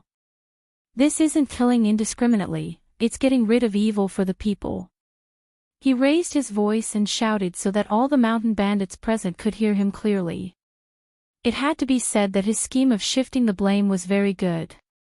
When the bandits saw Boss Shaw's inexplicable and tragic death, they only thought that God was angry and punished them with lightning for their evil deeds. Fear rose in their hearts and they all wanted to run for their lives. Hearing the thousand-faced young master's words, they instantly understood. The reason their boss lost his head was all because of this young man in front of them.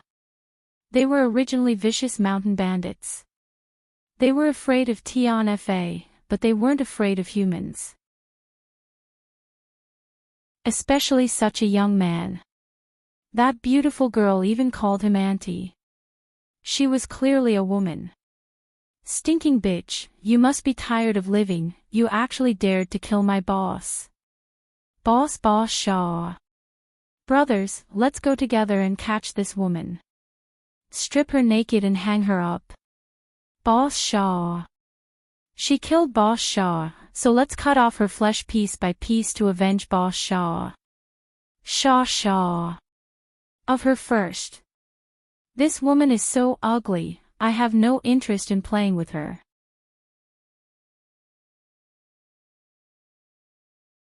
Chapter 1641.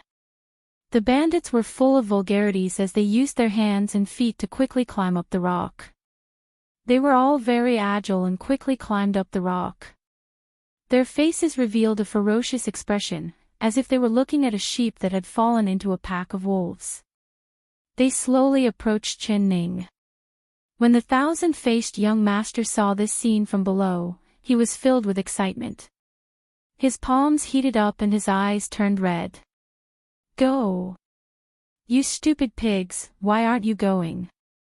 There's a big piece of meat in front of you, you can eat it however you want. He crazily shouted in his heart. In front of his eyes, it was as if Chin Ning had fallen into the hands of these ferocious bandits, screaming for help in panic. Humph!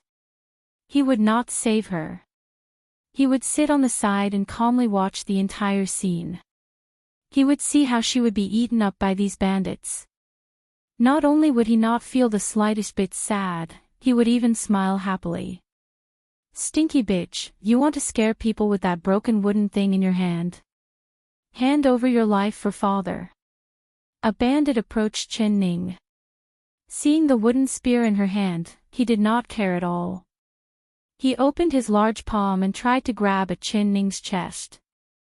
Although he had heard the beautiful girl call the brat in front of him aunt, he still wanted to test if the other party was a woman. Seeking death. Chen Ning's eyes turned cold as she lightly struck. Pang! A thunderous sound rang out. That bandit felt as if his chest had been hit by a large hammer. That large impact made him unable to stand and he flew out. He fell from the rock high up and landed on the ground like a dead fish. His forelimbs twitched a few times before he stopped moving. The bandits instantly let out a cry of shock. The bandits below the rock immediately surrounded him, wanting to save their comrade. However, they found that the bandit's chest had been smashed into a bloody mess and he fell from the rock. His brain had been smashed and he could not be any more dead. This bitch killed Jiao Lao Lu. Jiao Lao Lu is dead. Brothers, go. Take revenge for Boss Xia and Jiao Lao Lu. The bandits angrily shouted. They had a fierce personality and although they saw the sharp weapon in Chen Ning's hand, they were not afraid as they closed in on Chen Ning. Everyone go together. This bitch only has one weapon, she can't deal with all of us. Brothers, raise your blades and chop this bitch into 1,000 pieces. A clever bandit loudly shouted. The 20 bandits raised the blades in their hands. The blades glowed like snow as their eyes revealed an ominous glow. They had already surrounded Chen Ning. This rock was not that big, so even if Chen Ning had wings, it would be hard for her to escape. 1, 2, 3, everyone chop together. The bandit shouted again. The thousand-faced young master's eyes glowed with excitement and his face turned red. He knew that in the next moment, Chen Ning would be chopped into meat paste by these bandits. Such a good show was about to play out in front of him. How could he not be excited to see his deep-rooted enemy die in front of him? Kill! The bandit gave the order. The knives of all the bandits slashed down at Chen Ning. All of you. All of a sudden, the mountain bandits seemed to have received 10,000 critical hits. All of them let out miserable screams like pigs being slaughtered. The steel blades in their hands fell to the ground, and they curled up into a ball, rolling around on the ground.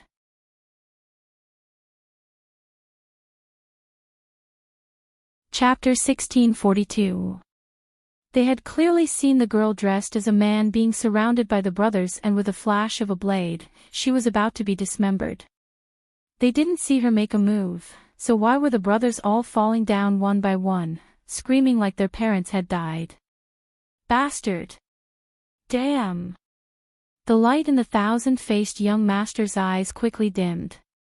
His hand formed a fist and the hatred in his heart became even thicker. He knew that Chen Ning had used that invisible hidden weapon again. The strange thing was that this time, he didn't even blink his eyes as he stared at her, but he couldn't see how she had shot out her hidden weapon. She didn't even raise her hand or wave it as she shot out several dozen poison needles at once, causing over 20 bandits to fall to the ground. This kind of incredible hidden weapon technique, he had never heard of it before. Although Chen Ning had saved him at the most crucial moment, he wasn't grateful at all. If it wasn't for her, how could he have fallen to such a sorry state? If it wasn't for her, how could he have been humiliated by a man who was like a fat pig? If it wasn't for her, how could the dignified Purple Heaven Pavilion girl be forced to disguise as a woman? So all the humiliation he had suffered, it was all because of her. He wished for nothing more than for her to die, the more miserable the better. But seeing the bandits lying on the ground, the thousand-faced young master knew that his plan to kill with a borrowed knife had failed again. Stinky bitch, you've harmed so many of our brothers, we will take revenge for our brothers and kill your stinky niece.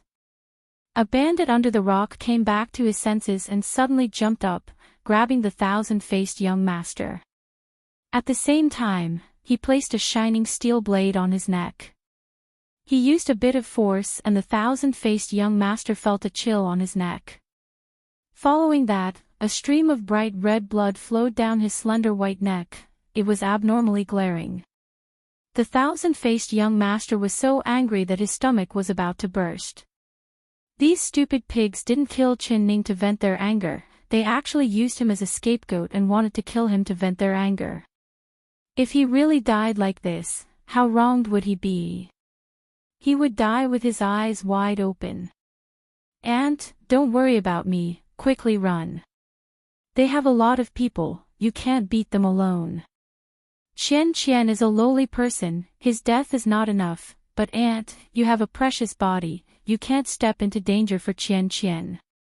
Aunt, quickly run, quickly run. The thousand-faced young master's mind turned as he loudly shouted. Not only did he not let Chin Ning come down to save him, he even told her to run. This was because he knew that the more he retreated, the more Chin Ning would come down to save him.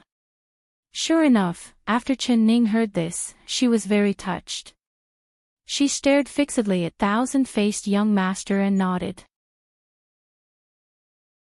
Qian, you have a backbone. Auntie really didn't misjudge you. You're right, they have too many people, I can't beat them. Instead of me going down to die, it's better to sacrifice you. Qian, after you die, I'll burn more incense for you, so that you can reincarnate into a better life. I'm leaving, Qian, take care. After she finished speaking, her figure flashed and she disappeared from the rock. Qian, she said. Ian, as Ian said. That woman didn't come down to save him, but ran away alone. The mountain bandits all opened their eyes wide in disbelief. They looked up at the cliff, but there were only their fallen comrades on the ground. Chen Ning's figure had already disappeared.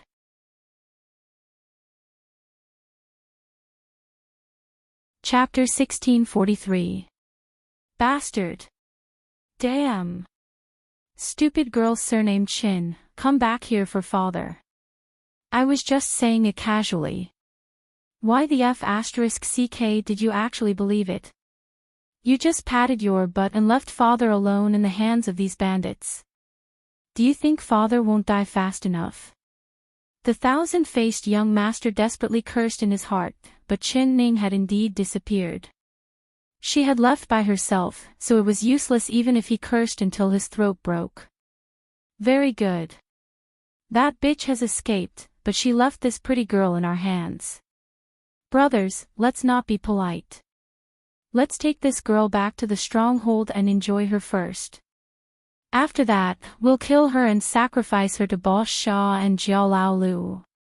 The bandits loudly agreed. Why don't we take off this little girl's clothes and tie her naked on the back of a horse? What do you brothers think? Someone loudly suggested. Good idea, good idea. The bandits instantly let out a burst of laughter. They revealed lustful smiles at the thousand-faced young master as countless demonic hands reached out to him. The thousand-faced young master even wanted to die. You bastards, let me go. Let me go. Large palms grabbed his body, pinching his legs, his waist, and his butt. There were even people who reached out to his chest and grabbed the big steamed bun in front of his chest. What is this thing? It's so hard. That bandit strangely called out. At this time, the thousand-faced young master suddenly slammed his head against the steel blade. He was thinking that instead of being humiliated by these bandits, he would rather die. This little girl wants to die. The bandits cried out in shock. Wants to die? Is it that easy? The bandit wielding the blade turned and the thousand-faced young master's head slammed against the back of the blade. It did not break his skin, but only an egg-sized bump appeared. The bandits broke out in laughter. The thousand-faced young master wanted to die from shame, wishing that he could just die. Suddenly, the laughter of the bandits came to an abrupt end and it was replaced by wailing like ghosts and howling like wolves. Ah, ah, ah, ah, ah. It hurts. So itchy. Father is dying from the pain. The mountain bandits, who had been extremely complacent just a moment ago, fell to the ground one after another, rolling around on the ground and howling. The thousand-faced young master felt like he was being stabbed by several poisonous needles. It was painful and itchy, but his heart was filled with joy as he blurted out, "Aunt, you really came to save me." He fell to the ground like the bandits, but he gritted his teeth and did not cry out in pain. He forcefully opened his eyes and looked at Chen Ning, who was standing not far away. At this time, his heart was clear. Chen Ning's words were used to confuse the bandits, making them think that she had run away because she was afraid. In reality, she had climbed down from the other side of the mountain wall and circled behind the bandits. She had used her hidden weapons when they were least expecting it, causing several dozen bandits to fall into her trap. Even he, who was surrounded by the bandits, was not spared. Although his body was in pain and itchy, wishing that he could scratch off a layer of his skin, it was like flowers had bloomed in his heart. He revealed a smile on his face and was filled with endless joy. Although Chen Ning was still wearing a human skin mask and her facial features were lacking, in the eyes of the thousand-faced young master, the current Chen Ning was strangely beautiful. She was more beautiful than any time he had ever seen her.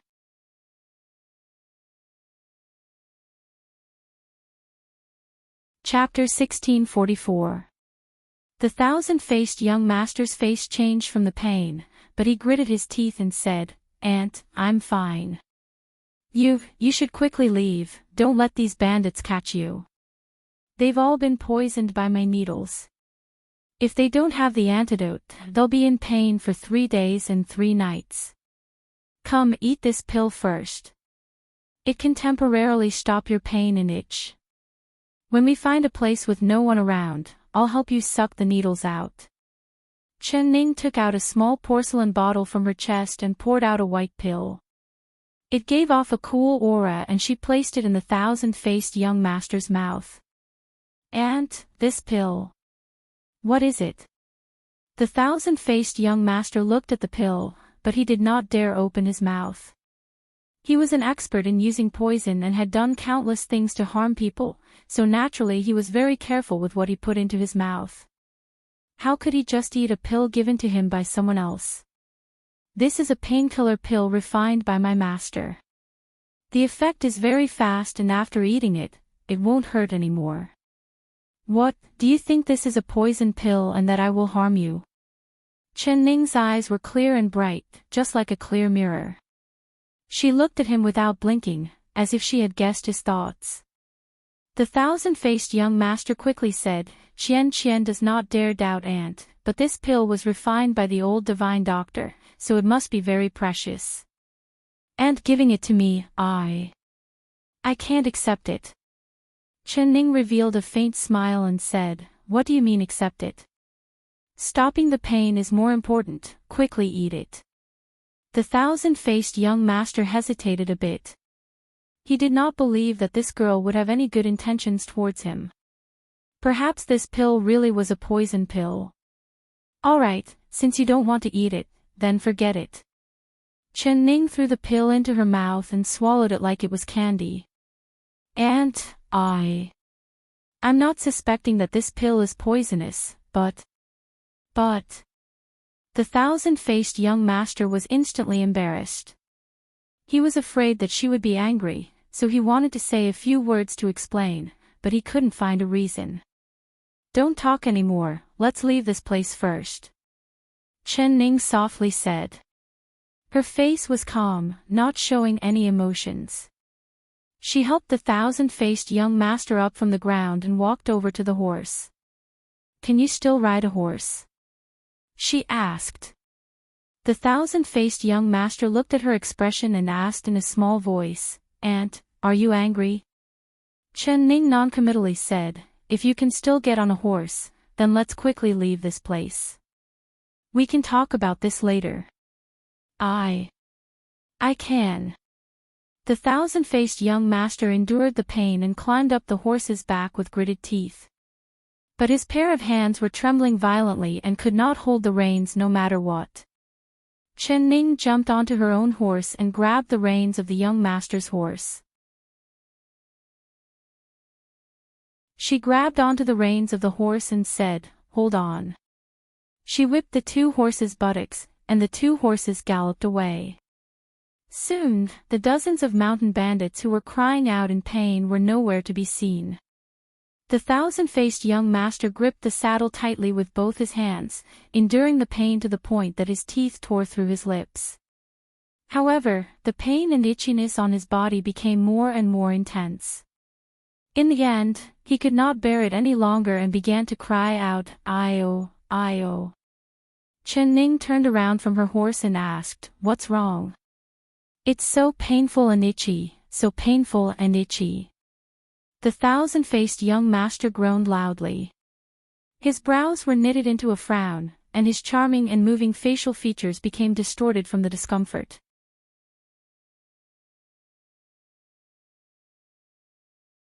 Chapter 1645. The thousand-faced young master was in so much pain that he wanted to scratch off his skin. He had experienced this feeling once before and it really made him wish he could die. He did not know how much regret he was feeling in his heart at this time. He shouldn't have been suspicious of her and not taken the pill. Now it seems like she did not have any suspicions of him at all, otherwise she would not have risked her life to save him in that situation. Thinking of this, he took a deep breath and endured the pain as he said, "Aunt, it's all Qian's fault, it's all Qian's fault."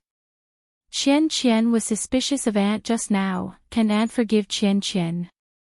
Chen Ning looked at her and gave a faint sigh. Qian, I don't blame you. I know that you were hurt when you were young and because you trusted your sister, your voice became like this, so you are wary of others. This is a way for you to protect yourself, but Qian, do you want to live your entire life in worry and doubt? Chen Ning looked at her and gave a faint sigh. Qian, I don't blame you. The thousand-faced young master looked down and said with a face filled with shame, Qian really knows her wrongs. Qian will not doubt Aunt in the future. Chen Ning did not say anything and just urged the horse forward. The thousand-faced young master could not guess her thoughts and his heart became more and more uneasy. He couldn't help saying, "Aunt, you're still angry with Qian, right? Will you abandon Qian and not want Qian to follow you? When did I say I was angry with you? When did I say I don't want you to follow me? Girl, do you think the pain isn't enough? Why are you so long-winded?" Chen Ning turned around and scolded him. The thousand-faced young master immediately closed his mouth and looked at her with a pitiful gaze. "I just need to hurry to the next town, find an inn to settle you down, and then find a medicine shop to concoct the antidote for this poison needle. My master only told me the formula for this antidote, but he didn't give me a ready-made antidote. The only painkiller was also eaten by me, so you'll have to suffer a little more. It's all Qian's fault, Aunt." When the thousand-faced young master heard this, a large stone fell from his heart. "All right, let's not talk anymore. I can see a town not far away, let's go there first." Not long after, Chen Ning brought the thousand-faced young master into a town. This town was much more prosperous than the one from yesterday. There were many shops on both sides of the street and there was an endless stream of people. Chen Ning found a relatively large inn to stay in and had the waiter take care of their horses. She personally helped the thousand-faced young master up the stairs and into the guest room. Qian, I need to suck out the poison needle for you first." Chen Ning helped the thousand-faced young master onto the bed and then took out a small magnet from her bag. At this moment, the thousand-faced young master was already in a daze from the pain and did not hear what she said clearly. He only vaguely heard that she wanted to treat his illness, so he responded with an "n" and closed his eyes. Chen Chen stood in front of the bed and did not make a. The thousand-faced young master waited left and right. He couldn't help but open his eyes and look at Chen Ning with doubt. "Auntie, didn't you say you would help me cure my illness?" Chen Ning softly said, "That's right, I need to use the magnet to suck out the poison needle from your body, but you're wearing clothes and I can't see where the needle is. It's not good for me to take off your clothes, so you should do it yourself." Chen Ning softly said, "That's right, I want to use a magnet to suck out the poison needles from your body, but you're wearing clothes and I can't see where the needles are. I can't take off your clothes, so you should do it yourself."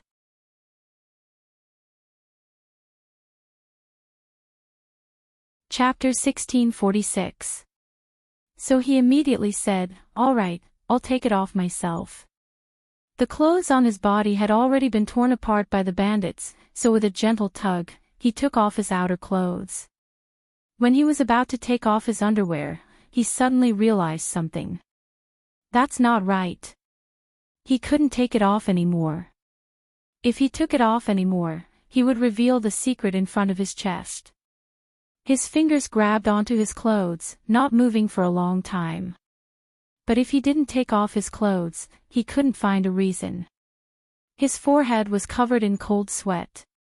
Qian, why aren't you taking it off? There's only the two of us here and we're both girls, so you don't need to be shy."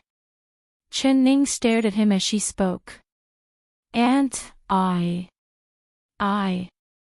The thousand-faced young master's face turned red as he stammered.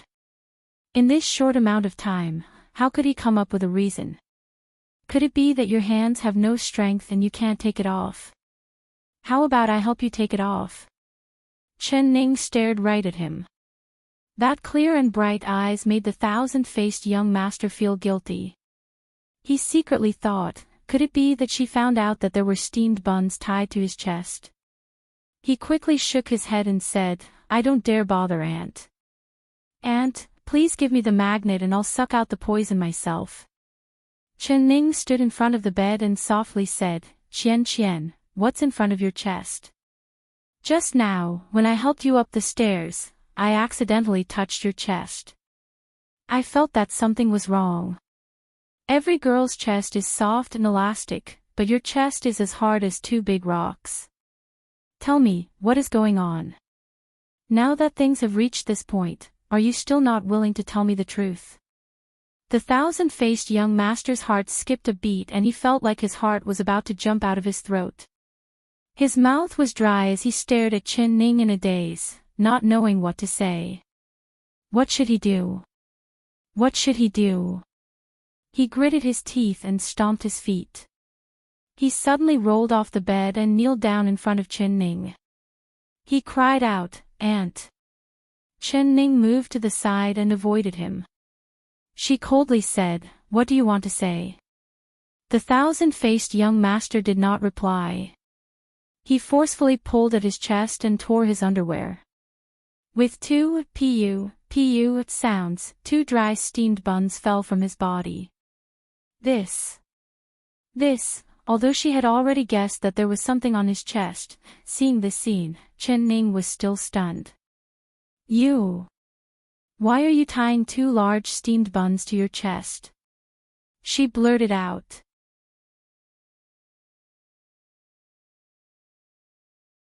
Chapter 1647. When the thousand-faced young master said this, he looked up. His charming eyes were filled with tears, looking very moving. His slender white jade fingers tightly grabbed Chen Ning's clothes as he had a pleading look on his face. "Aunt, I'm begging you, please don't chase me away just because I'm flat-chested. If you really don't want Qian anymore, Qian will kill myself here." His expression was firm as he spoke in a resolute voice. At this moment, he even forgot about the pain on his body. His words could be said to be flawless, but it all depended on whether he could gain the trust of this stinky girl Chen Ning. Qian, so it was because of this reason. If you had told me earlier, perhaps I would have had a way to help you solve it. Chen Ning's tense face instantly relaxed as she revealed an expression that was both funny and angry. She reached out to pull the thousand-faced young master up, but her eyes couldn't help looking at his flat chest. She saw that it was as he said, it was as flat as a horse and his chest was as flat as a mirror. She looked at the two steamed buns on the ground and suddenly felt it was very funny. She couldn't help letting out a poochie laugh. She covered the thousand-faced young master's clothes and said with a faint smile, I never thought that you would care so much about being flat-chested. Actually, this isn't a big deal at all. Although it's good to have a full chest, it doesn't mean that you aren't a woman if you don't have a full chest. That elder sister of yours really hurts people. Don't worry, I won't despise you for not having a chest and I won't chase you away because of this. If you don't like it, you don't need to tie these two steamed buns around you in the future. Don't you feel that it's heavy and uncomfortable? Hearing Chen Ning's words, the thousand-faced young master's heart filled with joy. The heart that was hanging in his throat instantly fell to the ground. This girl actually believed his words without any doubt. This is great. He could continue to follow this girl in the future to find a good chance to make a move. The tears in his eyes had not dried yet, but he was already smiling like a flower. He said to Chen Ning with a smile, Qian will listen to Aunt, I won't tie these steamed buns around me in the future. As long as Aunt doesn't despise Qian won't care about other people's words or gazes. No matter what they say, Qian won't care. He picked up the steamed bun on the ground and opened the window, throwing it out without any hesitation. Okay, but don't worry, Qian. I will find a way to cure you. Now, you should use the magnet to suck out the poison needles from your body. I will go to the medicine shop to buy the medicine. When I come back, I will decoct the medicine for you. You will no longer feel pain or itch. Chen Ning gave the magnetic stone to the thousand-faced young master and then left the room. The corner of the thousand-faced young master's mouth could not help but reveal a pleased smile. As he used the magnet to suck out the poisonous needles from his body, he grinned and laughed. Ha. He had passed the most difficult hurdle and the road in front of him would be smooth. No matter what he said or did, Chen Ning trusted him and treated him wholeheartedly. Chen Ning, the better you treat this young master, the closer you are to death. This young master can't wait to see what kind of expression you'll have when you fall into this young master's hands and suffer. His smile didn't last long before it was quickly replaced by pain. He fell on the bed and groaned in pain.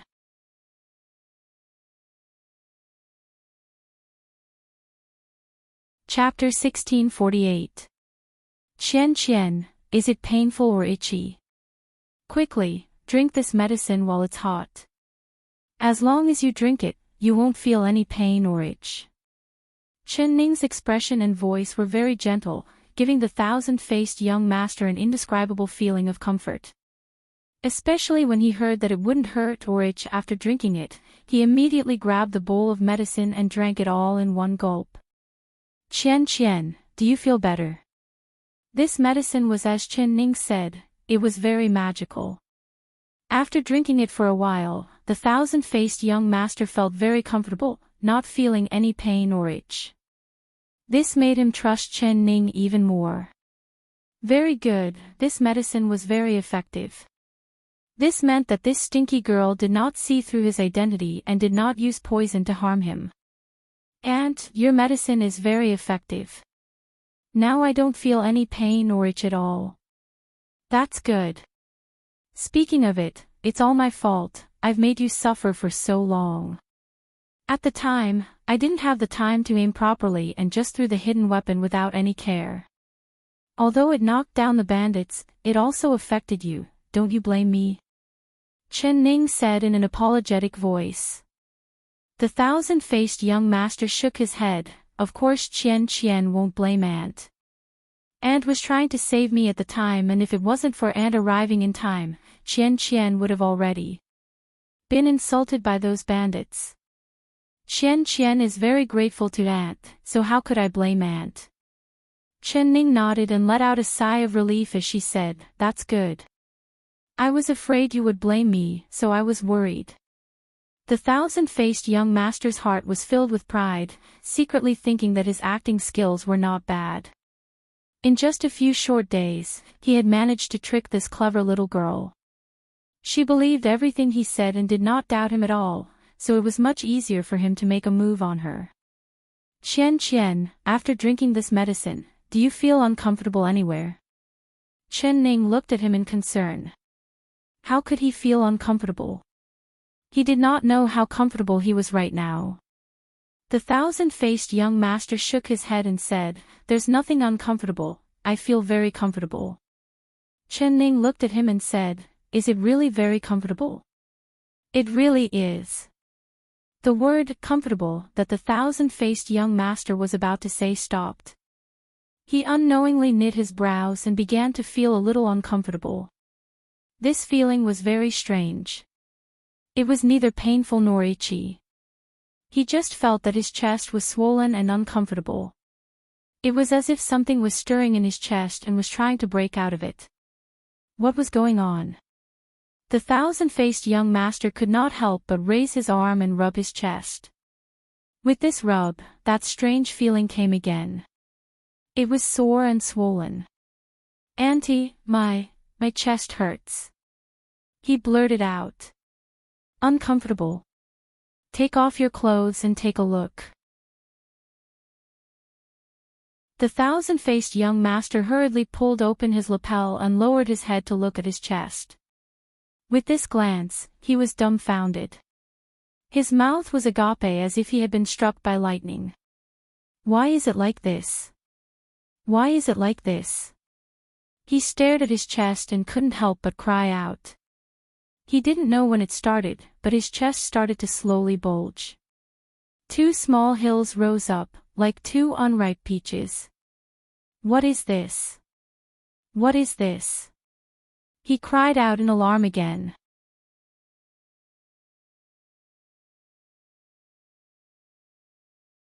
Chapter 1649. "Aunt, quickly take a look at me. What kind of illness does Qian have? Why has my chest become like this?"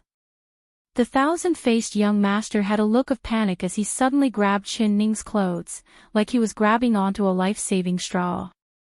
Chen Ning had a calm expression as she revealed a faint smile and said, "This is my gift to you."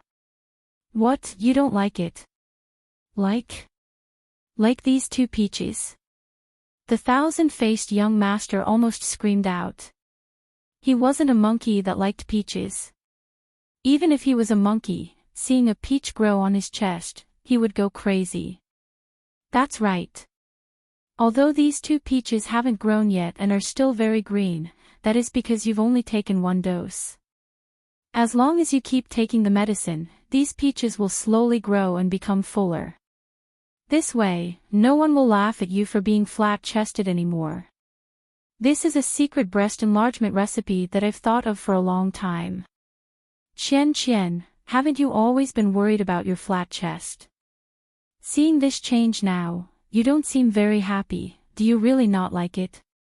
Chen Ning looked at him and pursed her lips into a smile. "Happy my ass. Like my ass. Father is a man." The thousand-faced young master cursed out in his stomach, even having thoughts of dying. He curled his lips and wanted to squeeze out a smile, but the smile he squeezed out was even uglier than a cry. "I like it, Qian really likes it. Aunt, Qian will remember the kindness you've shown me for the rest of my life and will never forget it. One day, Qian will repay you." He enunciated each word through gritted teeth. Chen Ning revealed a sweet smile and said, "It's good that you like it, I'm not greedy for your repayment. That's right, after you take this breast enlargement medicine, you need to rub it. The more you rub it, the better the medicine will be and your chest will become bigger. How about I help you rub it?" Rub. Rub. The thousand-faced young master's eyes opened wide, almost suspecting that he had heard wrong. There were two monsters growing out of his chest and she wanted to help him rub it, letting it grow. She wouldn't want it even if he was beaten to death. No, no need. Aunt, there's no need to rub it. Qian is already very good. He could barely maintain a calm voice because he wanted to spit out blood from his hatred. I think it's better to rub it, otherwise wouldn't it be a waste of the medicine I worked so hard to make? I really don't want it. The thousand-faced young master forcefully shook his head. Chen Ning's face suddenly turned serious as she said, Qian, you're lying to me. The thousand-faced young master was shocked and quickly said, Qian you. Chen Ning gave a snort, you clearly said your chest wasn't big, but now that there's a way to make it bigger, you keep pushing it away. If this isn't lying to me, then what is it? If you don't like it, then I don't have to waste my energy to help you brew medicine. The thousand-faced young master was dumbfounded and speechless. He was trying to be was he had thought of was he of he was. He was to think. When the other party found out that he had 2 steamed buns on his chest, of all the reasons he could have made up, why did he have to make up such an absurd one?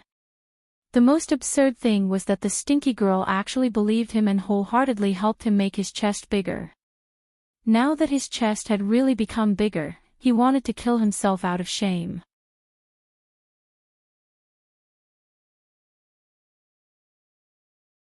Chapter 1650. The thousand-faced young master gritted his teeth and said these words with great difficulty because he knew that if he continued to reject her, it would arouse Chen Ning's suspicions. Of course I'm willing.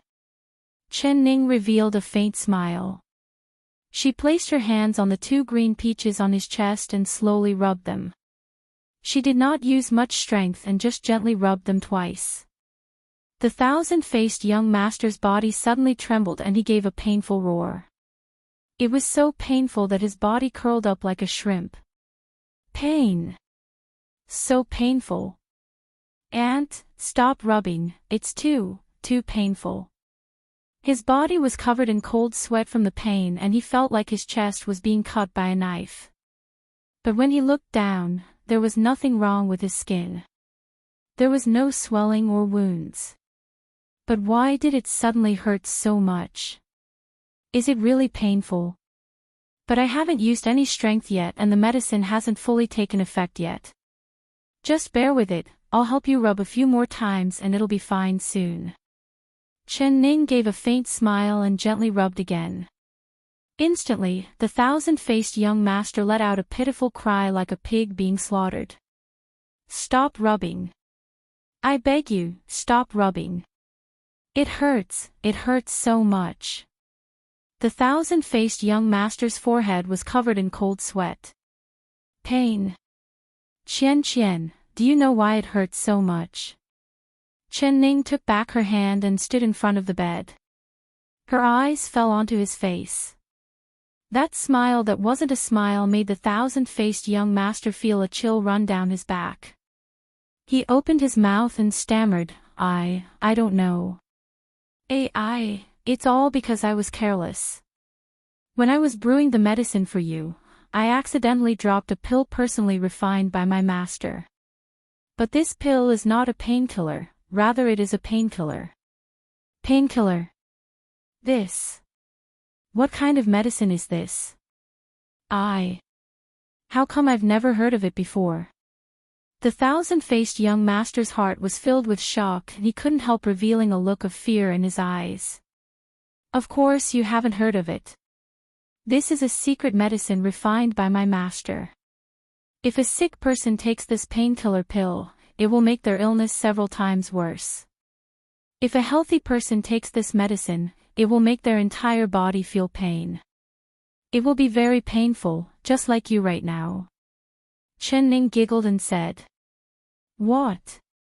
The thousand-faced young master's eyes almost popped out as he said in a trembling voice, Aunt, why did you give me this painkiller pill? I I have never offended Aunt before. Chen Ning said with a smile, that's right, you really haven't offended me. I just said that this medicine was accidentally dropped in and I accidentally gave it to you. You also accidentally drank it, so this medicine isn't poison. It's just that after you take my breast enlargement medicine, taking this pain-inducing pill will increase the effect of the breast enlargement medicine. It will make your chest fill up, but it will hurt a bit.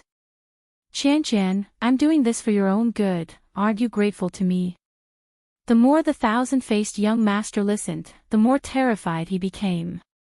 A thought faintly floated in his heart, but he didn't dare to think too deeply about it because that thought was too terrifying. Aunt, Qian knows she was wrong. Please forgive me, Aunt. I won't dare to do it again. At this time, although Chen Ning had already taken her hand back and was no longer massaging his chest, he still felt his chest swelling up and becoming more and more painful. It was so painful that his forehead was covered in sweat. Aunt, Qian knows he was wrong. Please forgive me, Aunt. I won't dare do it again. Why are you begging me for mercy? Could it be that you've done something wrong to me?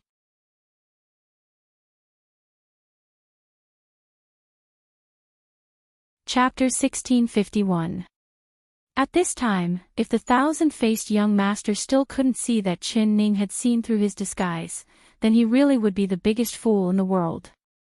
He said with a crying face, Miss Chen, the Empress, please forgive me. Chen Ning said with a faint smile, you've already changed calling me Aunt. I haven't heard enough yet. Aunt. No, Great Aunt, it's all my fault. I only ask Great Aunt to be magnanimous and let me go. It hurts. It really hurts to death. The thousand-faced young master could only feel pain all over his body. The pain had already seeped into his bones, and even the cracks in his bones were in intense pain. As an assassin, he had suffered all kinds of pain, but he had never thought that there would be a kind of pain that he could not endure. This pain had completely destroyed his will and he couldn't help begging Chen Ning. Great Aunt, I won't dare do it again. As long as you let me go, I will follow Great Aunt's orders. Whatever you want me to do, I will do it. Chen Ning gave a sigh and slowly said, Thousand-faced young master, are you finally not pretending to be a woman? In your heart, do you think that I, Chen Ning, am a fool? Do you think that I can't see through your disguise? The thousand-faced young master was in so much pain that he wanted to die. Hearing her say the words, thousand-faced young master, he knew that his identity had already been seen through by the other side. I am the thousand-faced young master, it's me. I am also the #1 fool in the world, it's all me. As long as Great Aunt gives me the antidote, I will be whatever you say I am. Chen Ning gave a spitting sound, then let me ask you. You disguised yourself as a woman to sneak into the palace and then followed me out of the palace, why is that? The thousand-faced young master did not dare hide anything and just said honestly, it's to kill you. Chen Ning nodded, consider it as you saying the truth. She took out a pill and said, open your mouth. The thousand-faced young master did not dare be stubborn and opened his mouth. Chen Ning threw the pill into his mouth and he swallowed it without any hesitation. Why aren't you afraid that I'll give you a poison pill this time? Chen Ning mocked him. The thousand-faced young master said without any hesitation, I've already been poisoned by you. Even if you give me a poison pill, it's just adding poison to poison. Not bad, you've said the truth again. Chen Ning gave a slight nod with a smile. After the thousand-faced young master took the pill, he felt the pain all over his body slowly decrease. His entire body was soaked in sweat and his clothes were stuck to his body. He let out a sigh of relief, but when he looked down, his eyes fell onto the 2 small hills on his chest. Grand Aunt, please be merciful and take these 2 things away. He pointed at his chest with a sad face. Chen Ning took a look and her lips twitched. She couldn't help wanting to laugh, but then she put on a serious face. You begged for these two things. I can only help you make them bigger, but I can't help you make them go away. You can only wait for the effects of the medicine to wear off after 49 days. Only then will it slowly calm down. Before that, I can't do anything. Ning Chin. We still have to wait for 49 days. The thousand-faced young master's face was even more bitter than a bitter gourd. Of course, if you want to keep them for the rest of your life, it's even easier. No. No, no.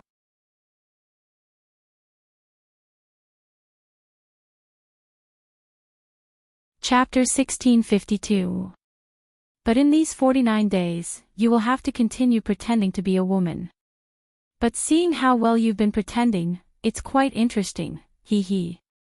Chen Ning used her sleeves to cover her lips and began to giggle. Although she was mocking the thousand-faced young master, his heart was filled with joy and his eyes lit up. Great aunt, you mean you're not going to kill me? Chen Ning said with a serious face. Who said I'm not going to kill you? Who exactly are you? Why do you want to kill me?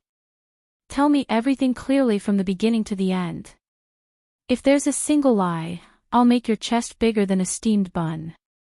When she said the word, steamed bun, she glanced at the thousand-faced young master's chest from the corner of her eyes.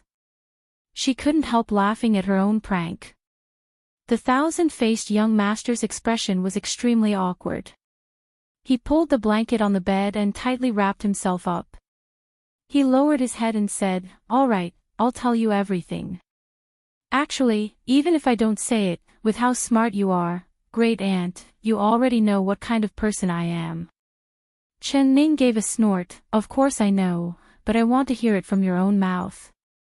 Actually, she only guessed that this thousand-faced young master was an assassin sent by Purple Heaven Pavilion.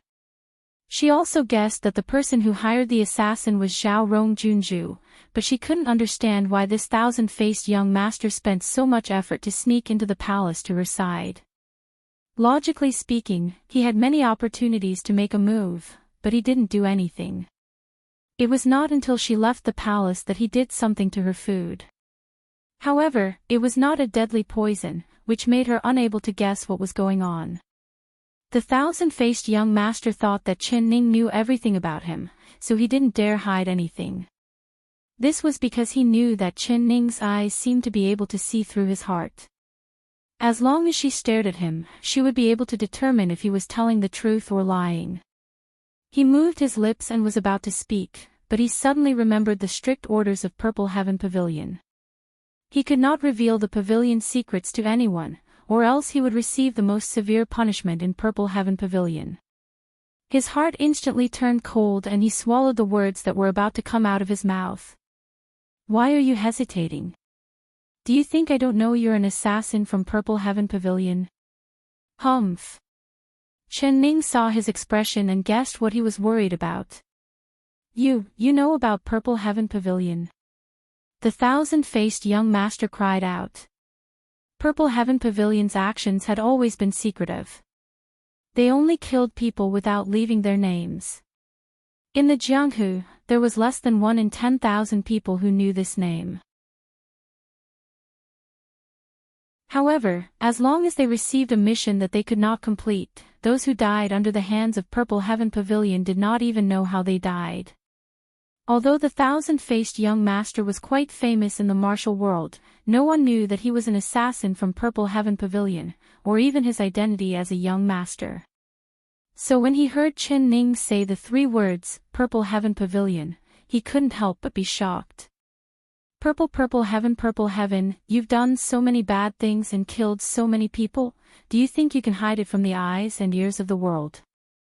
Chen Ning gave a cold laugh. However, the thousand-faced young master raised his chin and said in a rather arrogant tone, "We've taken someone's money to eliminate a calamity for them. It's not considered doing anything bad. Only when there's a buyer will there be a seller."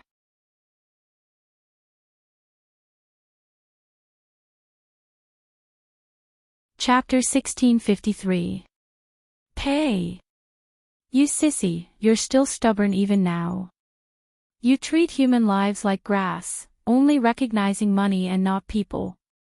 I'm afraid that if someone paid you, you wouldn't even hesitate to kill your own ancestors, right? What difference is there between this kind of behavior and an animal? You don't think it's shameful, but rather proud of it. I think you're hopeless. A scum like you will only harm more people if you stay in this world. Why don't I get rid of this evil for the people as soon as possible? Chen Ning pushed the wooden spear forward and the muzzle landed right on the forehead of the thousand-faced young master. The thousand-faced young master was scared out of his wits. Thinking of Boss Shaw's head that was smashed like a watermelon, how could he dare be stubborn? He quickly said, "You're right, you're right. I was wrong, I was wrong." Chen Ning put the spear back and casually said, "Thousand-faced young master, I'll give you a friendly reminder. There are some things you should think about before saying. If you can't think of a reason, then it's best if you don't say it, otherwise you'll make more mistakes." The thousand-faced young master's heart turned cold. The reason he had been thinking of suddenly disappeared without a trace. He lowered his head in dejection. "Great aunt, you really have sharp eyes, you can even guess what I'm thinking. All right, since it's like this, then I have nothing to hide." He raised his head and said, "That's right, I am indeed a person from the Purple Heaven Pavilion. One day, that Zhao Rong princess found us and offered a high price to buy the life of a normal girl. Originally, I didn't need to personally deal with this kind of small matter, but I was bored that day and heard that the person she wanted to kill was in the capital. Because I wanted to take a trip to the capital, I took this job from her." Before he could finish, Chen Ning gave a cold laugh and interrupted him. "Nonsense, your first sentence is a lie." The thousand-faced young master quickly said, "Everything I said is the truth, I'm definitely not lying. I'll ask you again. The first time you saw me, when was it?" Chen Ning pointed the muzzle of the spear at the thousand-faced young master's face again. I, the thousand-faced young master secretly complained. He thought that this girl's eyes couldn't be this sharp, right? Could it be that she recognized him when he used the bone-shrinking technique to turn into a child? "Little white-eyed wolf, how long do you want to pretend for?" Chen Ning gave a cold laugh. The moment he heard the words "little ingrate," the thousand-faced young master was like a deflated ball, becoming dejected and dejected. "I didn't think that you would recognize me," he said in a low voice. "Do you think that just because you're known as the thousand-faced young master and your skill in disguise and bone-shrinking skills, you can hide from my eyes?" The thousand-faced young master couldn't help looking at her and saying, "How did you recognize me? I've disguised myself as all kinds of people, and no one has ever seen through me. Why didn't I deceive you?" Chen Ning revealed a faint smile. "It doesn't matter if I tell you. No matter how you change your appearance, there is something on your face that you can't change no matter what." "What?" the thousand-faced young master asked suspiciously. Every time he changed his appearance, he would check it several times until there were no flaws. "It's your eyes," Chen Ning slowly said.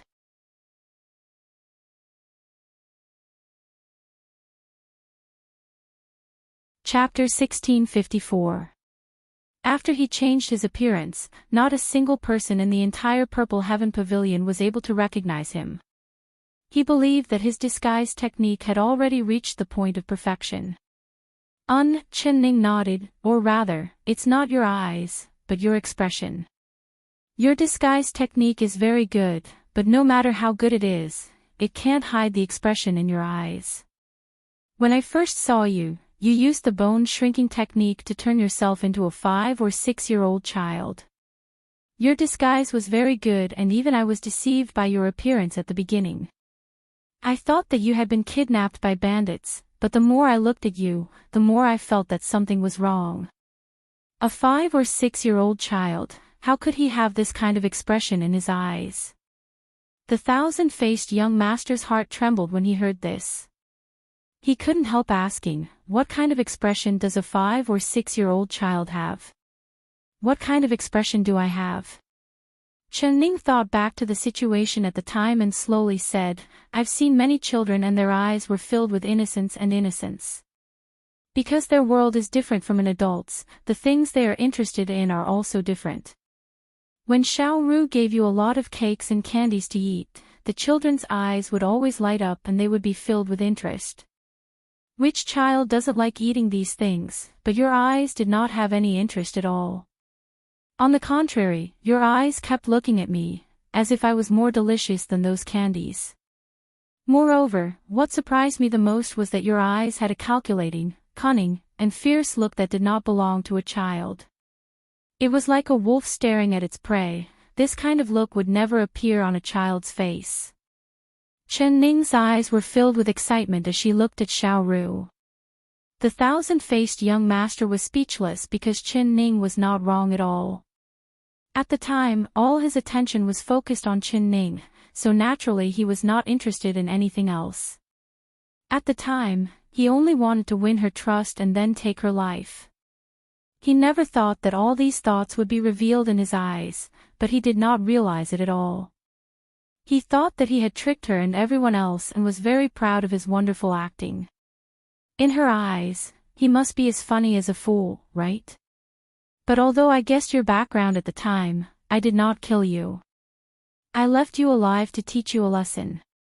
Don't treat everyone in the world like fools. Later, when I saw you again, you snuck into the palace and tried to kill me. At that time, you were wearing a human skin mask, but I recognized you as soon as I saw your eyes. Your eyes were almost exactly the same as when we were in the carriage, but there was a layer of deep hatred and killing intent. I presume that you will never forget that lesson. You must hate me so much that you want me to die a horrible death, right? But you once again fell into my hands. Thinking of how you killed so many innocent people in my palace and how your hands were stained with blood, I didn't hesitate to feed you a bone-melting pill to dissolve your cultivation so that you would never be able to kill or harm people again. Later, you were rescued by someone. When Chen Ning said this, she looked down at him. The person who saved you must be the spy that Zhao Rong princess placed in my palace, right?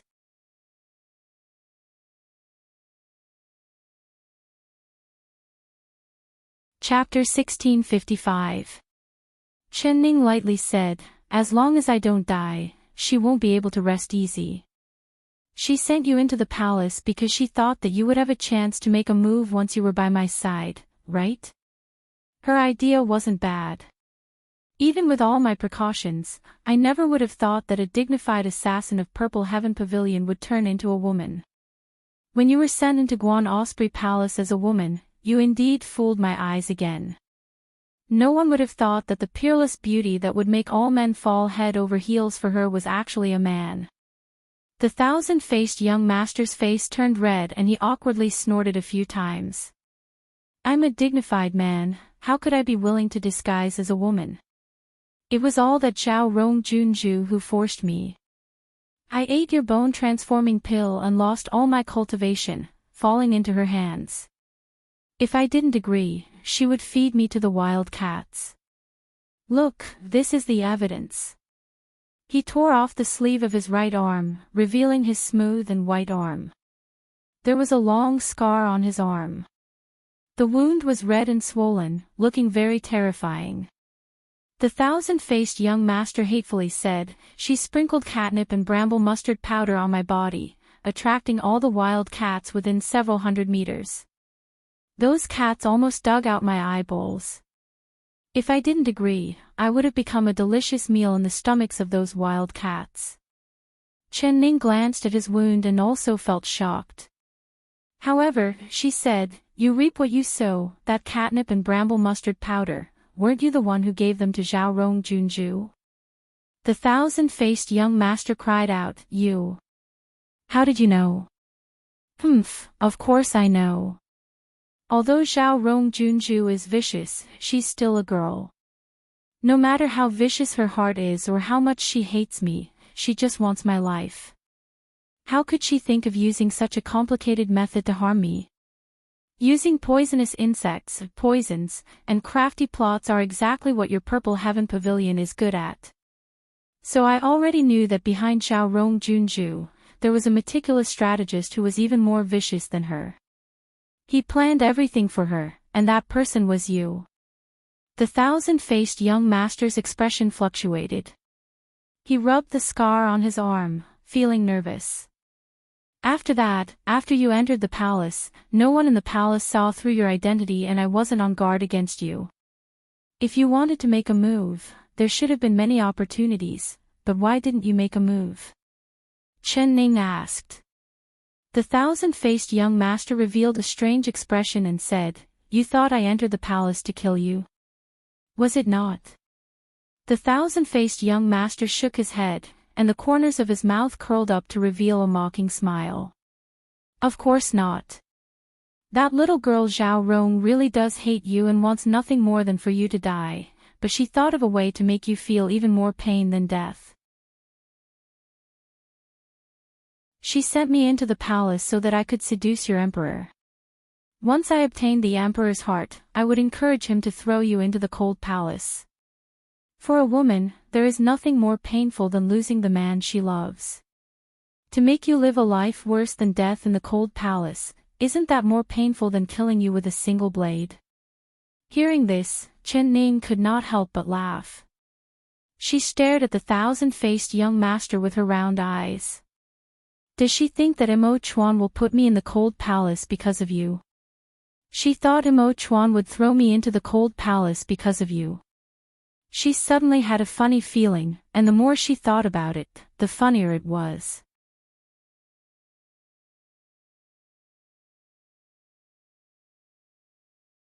Chapter 1656. He gritted his teeth and angrily said, "That emperor husband of yours either doesn't have eyes or his heart is made of stone, humph." After I disguised myself as a woman, Duke Ning's eyes almost popped out of their sockets when he saw me. On the way into the palace, all the guards who saw me stared at me in a daze. Every single one of them looked at me with infatuation. Even those eunuchs who couldn't be considered men couldn't help but sneak a few glances at me. But your emperor husband, he clearly saw me, but he just ignored me. Humph. Chen Ning thought about it and said, "I remember that after you came to the Guan Osprey Palace, Missouri Chuan never came back to stay, so when did he see you? How come I don't know about this?" The thousand-faced young master angrily said, "On the night I entered the Guan Osprey Palace, I couldn't sleep, so I snuck out of my room. I knew that the emperor had come, so I wanted to secretly listen in on your conversation. Who would have thought that when I walked into the courtyard I would feel a chill? As an assassin, I naturally felt that this chill came from killing intent. I knew that I had been discovered, so I pretended to walk over to the pond to enjoy the moonlight. That night, I had my waist-length hair draped over my shoulders and I was wearing a thin robe, slowly walking under the moonlight. This scene must have been very beautiful, enough to move the hearts of all the men in the world. I quietly stood by the pond, waiting for the hidden man to appear. I was confident that as long as he was a man, he wouldn't be indifferent when he saw me. Sure enough, after standing there for a while, I saw a man's shadow appear beside my reflection in the water. Chen Ning was more and more curious the more she heard. She didn't know about this at all. She didn't ask anything and just rubbed her chin as she listened to the thousand-faced young master speak. From the thousand-faced young master's expression, she could see that everything he said was the truth. The man was dressed in black, and his face was hidden in the darkness. However, he exuded an innate noble aura and dignity that made people want to submit to him the moment they saw him. I immediately knew who the man standing behind me was. He was the reason I came to the palace this time, the young emperor that Zhao Rong princess wanted me to seduce. I was very excited at the time. I never thought that the first night I came here would be such a good opportunity. I had to properly grasp it. That man asked, "Who are you?" I didn't reply and pretended to fall into the pond. I thought that the man would catch me, but even though his eyes were clearly on me, his eyes were cold and emotionless. He just stood there and watched me fall into the pond, not even lifting a finger. When Chen Ning heard this, she let out a poochie laugh. So you fell in on purpose, then what happened?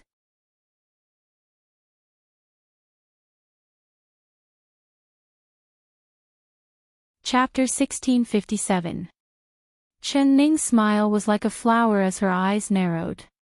She giggled and said, "Of course I'm happy." The thousand-faced young master gave a snort. He must have seen that I'm a man, otherwise how could he be so heartless towards me? My appearance when I'm dressed as a woman isn't inferior to yours in the slightest. Why isn't he tempted by me? When Chen Ning heard this, she looked at him up and down with a strange look in her eyes. The thousand-faced young master felt a chill run down his spine as he called out, "Why are you looking at me like that?" Chen Ning slowly said, "Sissy, could it be that you're addicted to pretending to be a woman and think of yourself as a woman in your heart? From your tone, it's filled with jealousy, just like a jealous woman." The thousand-faced young master's face turned red as he stared at Chen Ning. He found that he had no words to refute her. His tone was indeed like a resentful woman. Thinking of that night's reflection in the water, didn't he also fall for that beauty that could cause the downfall of a country? His heart turned cold as he secretly thought that he could not continue pretending to be a woman, otherwise he would become a pervert. "Then when did you guess my identity?" he asked. Chen Ning revealed a faint smile and said, "If you didn't follow me out of the palace, perhaps I would have thought that you were a mute beauty." "Qian, your sign language is very good and you have a sharp tongue. Your words are like pearls of pearls, even I was fooled by you. When you entered the palace, you deliberately avoided me and rarely appeared in front of me, so I never would have thought that this Qian who can cook so well would be an old acquaintance." The thousand-faced young master couldn't help asking, "Then where did I reveal a flaw?" Chen Ning tilted her head and said, "Let me think about it. Speaking of when you suddenly appeared, I was a bit surprised because I had put a knockout drug in that spot that would make a person sleep for 3 days. You and Xiao Ru ate the same dessert, but Xiao Ru was unconscious, while you were able to find me half a day after I left the city. At that time, I had my suspicions.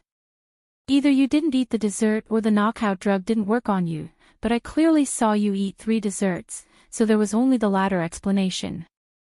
You could resist the effects of the knockout drug, so you definitely aren't a normal person. Of course, what made me suspicious the most was that you could find me without any effort, which meant that your tracking skills were not below Zhui Feng's. You could resist drugs and track people, how could you be a normal girl? From then on, I had been paying attention to you, secretly watching your every move. I purposely tested you and didn't let you follow me, but you jumped into the water without any hesitation, which made me even more suspicious. I don't have any great kindness towards you, we've only known each other for a few days and we don't have any deep friendship, so why would you jump into the water for me? If you didn't have any ulterior motives, then my eyes must be blind. After I saved you from the water, I already knew that you didn't have any good intentions." When Chen Ning said this, the thousand-faced young master sucked in a cold breath.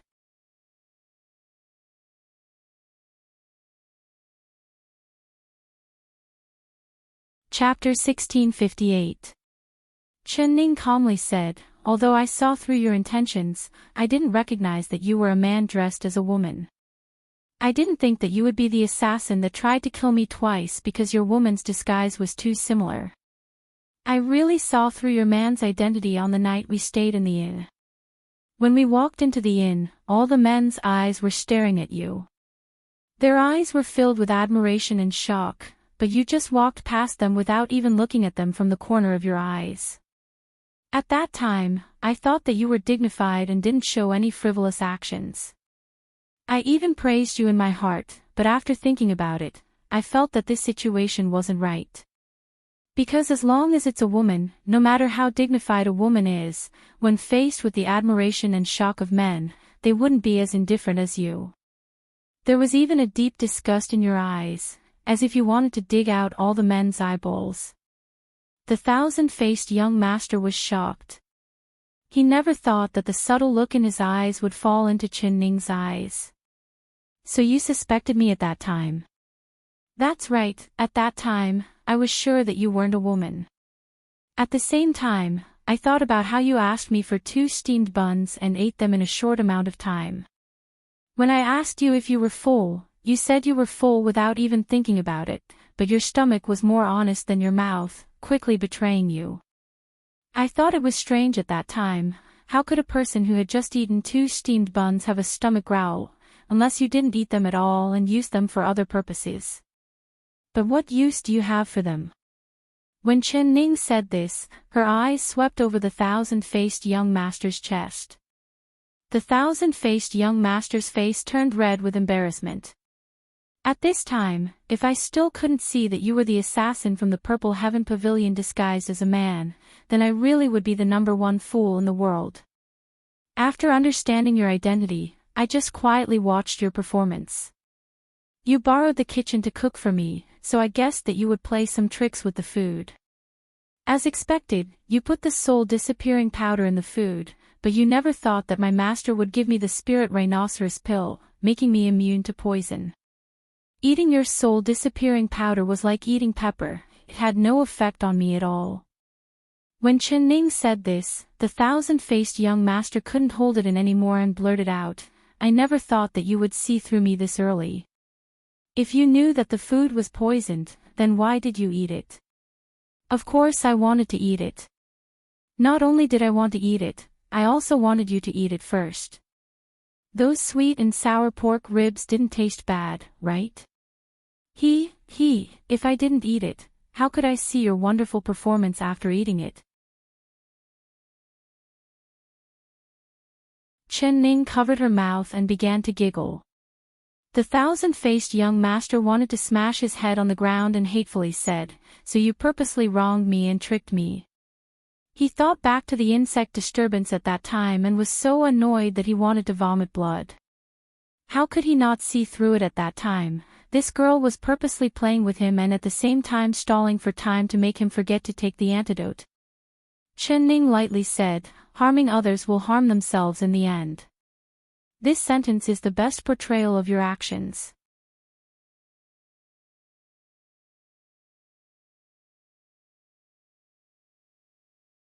Chapter 1659. Chen Ning revealed a faint smile and said, if I kill you, wouldn't I not be able to see the great show that will follow? Thousand-faced young master, how does it feel to be humiliated by a group of men? The thousand-faced young master's body trembled. He looked at Chen Ning with eyes filled with fear and hatred as he hatefully said, those bandits were lured here by you to harm me. You're wrongly accusing me, I don't have a complicated heart like you. Master always tells me that this heart should be used to think about how to save people and not think of schemes to harm people. I feel that Master's words are very correct. As for those bandits, they weren't lured here by me, but by you. I lured them here. The thousand-faced young master opened his eyes wide in confusion. Of course, when you appeared in the inn of the small city, all the men there had their eyes wide open. In a small town like that, when has a beauty that can cause the downfall of a country like you appeared? This news naturally spread like it had wings. Not to mention that you didn't restrain yourself and even went to borrow the inn's kitchen, showing off your culinary skills, causing all the men to go crazy for you, wanting to take you home. Otherwise, how could we have met bandits not long after we left the city? They clearly heard the news and came specifically for you. Tell me, isn't this considered reaping what you sow? Chen Ning giggled. The thousand-faced young master's mouth opened wide and his eyes almost popped out. He was so annoyed that he wanted to kill himself. That's right, I did reap what I sow, he muttered to himself. Then he fiercely glared at Chen Ning, since you already guessed that something would happen on the road, why didn't you take a detour? Why didn't you warn me? Chen Ning gave a z sound and looked at him from the corner of her eyes. Thousand-faced young master, you seem to have forgotten your own identity. You are an assassin that wants to kill me, so why would I kindly warn you? Do you think my head was squeezed by a door?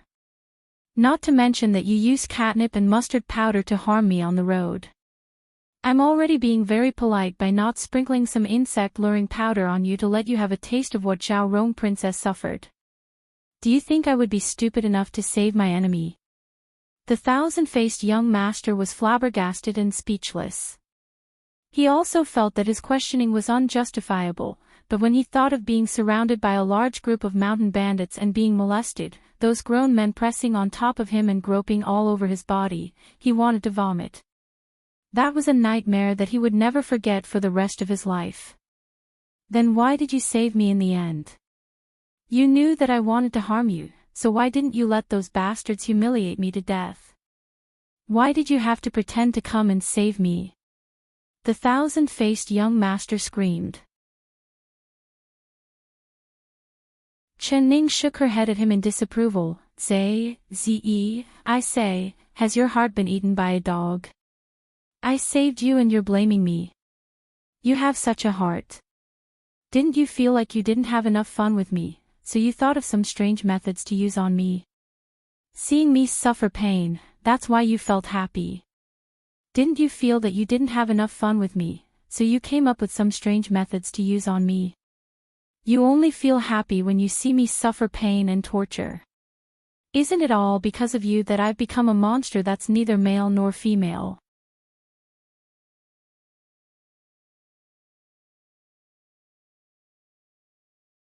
Chapter 1660. Chen Ning looked at him and softly said, "What you said isn't wrong. I didn't have any good intentions towards you. I just thought that letting you die like this would be letting you off easy. Moreover, you know quite a bit of things and are still useful to me." Adding in the fact that those bandits are robbing people and taking advantage of the situation, they aren't good people, so I saved you from the hands of those bandits. If you want to die, I won't stop you. There's a bag of poison here and as long as you eat it, you'll bleed from all 7 orifices and your intestines will be pierced. You won't be able to die again. She threw the bag of powder in front of the thousand-faced young master. Eat it. When you die, I'll buy a thin coffin to bury you in. Although you've killed countless people in your life and committed countless sins, I'm a kind-hearted person. I won't let you die without a burial. The thousand-faced young master stared at the bag of powder on the ground and slowly reached out. He suddenly grabbed the bag of powder and threw it out the window. He angrily shouted, "A bad life is better than a good death. Why do I have to die? Why do I have to let you see me become a joke? Who knows what you'll do to me after I die? Who knows if you'll really bury me or if you'll strip me naked and hang me on the city gates, letting everyone see this monster that's neither male nor female? Humph, father won't fall for your tricks. If you want me to die, then father won't die." The thousand-faced young master was kneeling on the ground, but he suddenly stood up at this time and glared at Chen Ning. His sudden stubbornness was outside of Chen Ning's expectations. She looked at the thousand-faced young master, but she wasn't angry. With a faint smile, she said, "Good, now I've seen a bit of courage.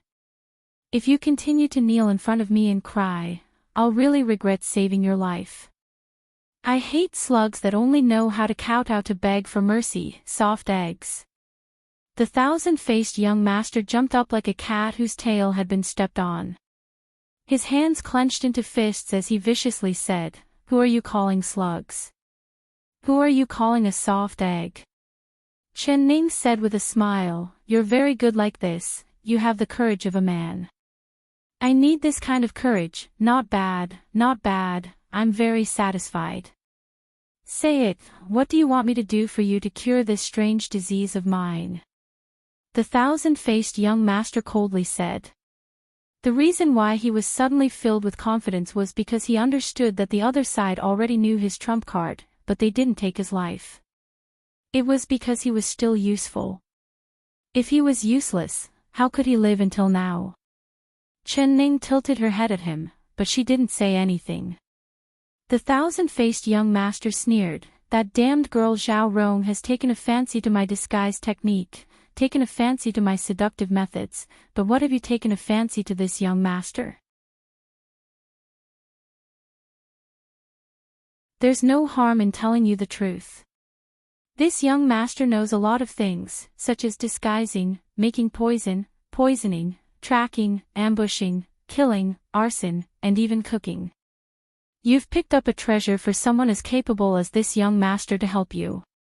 Chen Ning laughed, Chen Ning with him. What do you mean? The thousand-faced young master frowned. Chen Ning giggled and said, if your zodiac wasn't a mouse, how could you stand on the scales and praise yourself?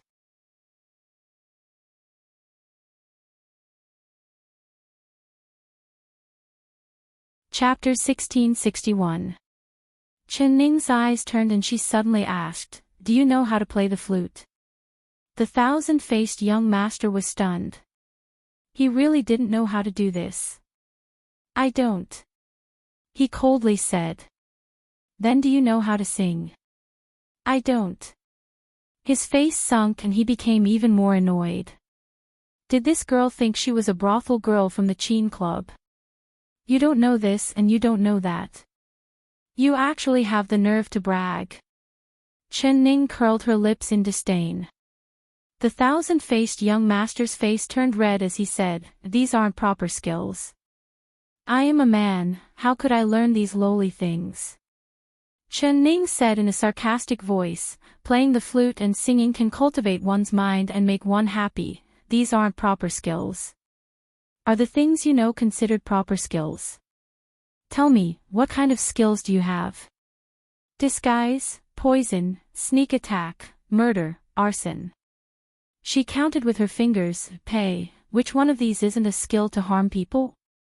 You actually have the face to say it. The thousand-faced young master was rendered speechless by her, and his chest heaved with anger. After a while, he gritted his teeth and said, all right, since you don't even think much of what I know, then tell me, what kind of ability do you want me to have? Chen Ning tilted her head and thought about it. You don't know how to play the flute and sing, but you should know how to play the zither, right? Play the zither. The thousand-faced young master was stunned and then he reluctantly nodded, I know a bit. When he was in the Purple Heaven Pavilion, the pavilion master had taught him how to play the zither, but he was too engrossed in learning martial arts and assassination techniques, so he didn't pay much attention to this kind of skill. After learning for less than a month, he could barely play a tune. After that, he didn't want to waste any more time on something as trivial as playing the zither. Although the Purple Heaven Pavilion master played the zither well, he didn't know much about it. Woo, as long as you know how to play it. Not bad, I want skills like yours. Chen Ning clapped her hands and revealed a very bright smile. The thousand-faced young master looked at her suspiciously. No matter how hard he racked his brains, he couldn't figure it out. He was proficient in so many skills, yet she didn't fancy any of them. Yet, she just had to want this skill that couldn't be any worse. What medicine was this girl selling in her gourd?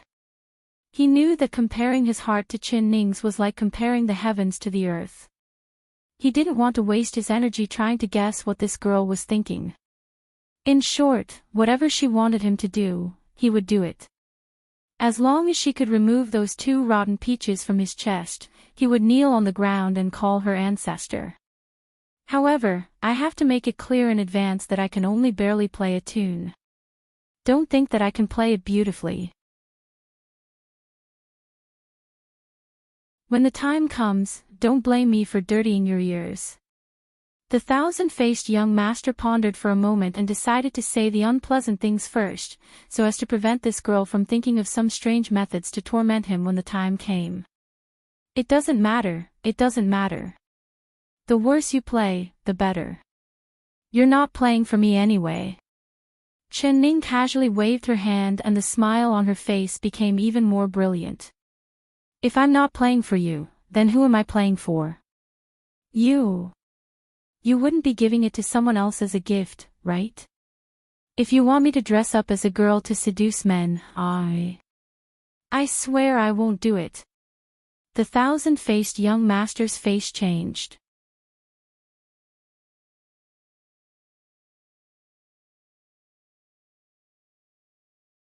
Chapter 1662. The thousand-faced young master's heart was filled with doubt. Speak clearly, what do you want me to do? Do what? Chen Ning said with a smile, what I want you to do is very simple.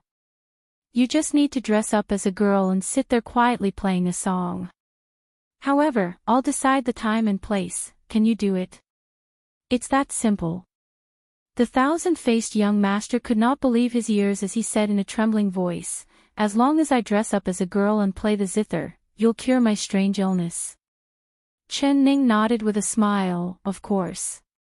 Once this is done, I'll give you the antidote and the problem you've been worrying about will no longer be a problem.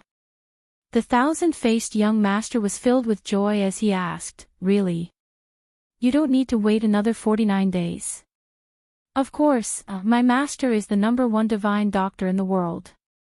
This prescription was taught to me by him and the antidote was also taught to me by him. Do you not believe in my master's medical skills? I believe. The name of the #1 divine doctor in the world is like thunder to my ears, so of course this young master believes in you. You are the divine doctor's disciple and a great teacher has a great disciple, so your medical skills must be amazing. When the thousand-faced young master thought of the lump on his chest disappearing, he was filled with joy. He no longer spoke ill of Chen Ning and began to praise her. Chen Ning revealed a faint smile and then said, but you have to listen to me and not go against me. I want you to continue to dress up as a girl and continue to call me aunt, as well as take care of my meals. I don't care about your other skills, but I do appreciate your cooking skills. You know that I've taken the spirit rhinoceros pill, so whatever tricks you play in my food are useless against me. As long as you obediently listen to me, I'll naturally give you the antidote. The thousand-faced young master repeatedly promised, no problem, aunt can be assured. Qian will do my best to serve aunt. I will cook many dishes and will definitely satisfy aunt. Alright, then it's settled. You should sleep early and we'll leave tomorrow morning. After Chen Ning said this, she waved her sleeves and left without looking back. The thousand-faced young master watched her back disappear through the door and his heart was filled with an indescribable feeling. In terms of age, he was nearly 10 years older than her. In terms of experience, he could be considered an assassin who had been in the world for 10 years. Compared to this little girl who was still wet behind the ears, his experience was many times deeper. However, he had fallen into the hands of this little girl. He was being played around in the palm of her hand without any strength to resist. Forget it, he would admit defeat this time. Once he completed his mission and obtained the antidote, he would first regain his male body and then think of a way to recover his cultivation. At that time, he would make her pay back the debt she owed him, bit by bit. On the next morning, the two of them packed their bags and left. The thousand-faced young master was still disguised as a girl. Because he needed to hurry, he was wearing a simple dress. In order to please Chen Ning, he even wore the peachwood hairpin she had given him, but he did not need to tie a steamed bun in front of his chest. After a night, his chest had become a bit bigger and more curvaceous. He looked down at the two small hills and wanted to spit out blood, but he didn't know whether to laugh or cry. It was a good thing that Chen Ning did not notice his awkward expression. She just said, we don't have much time, so we need to hurry. We'll eat some rations for lunch and rest in the city at night.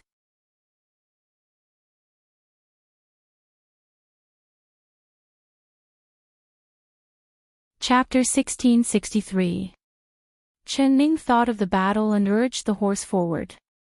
Who would have thought that after running for a while, she would hear the complaints of the thousand-faced young master behind her? What's wrong? Chen Ning turned around. As a respected Purple Heaven Pavilion assassin, even if you don't have any martial arts, you are still a man. You can't take it after riding a horse for a while. You wouldn't really think of yourself as a woman, right? Her voice was filled with sarcasm as she pulled on the horse's reins, slowing the horse down a bit.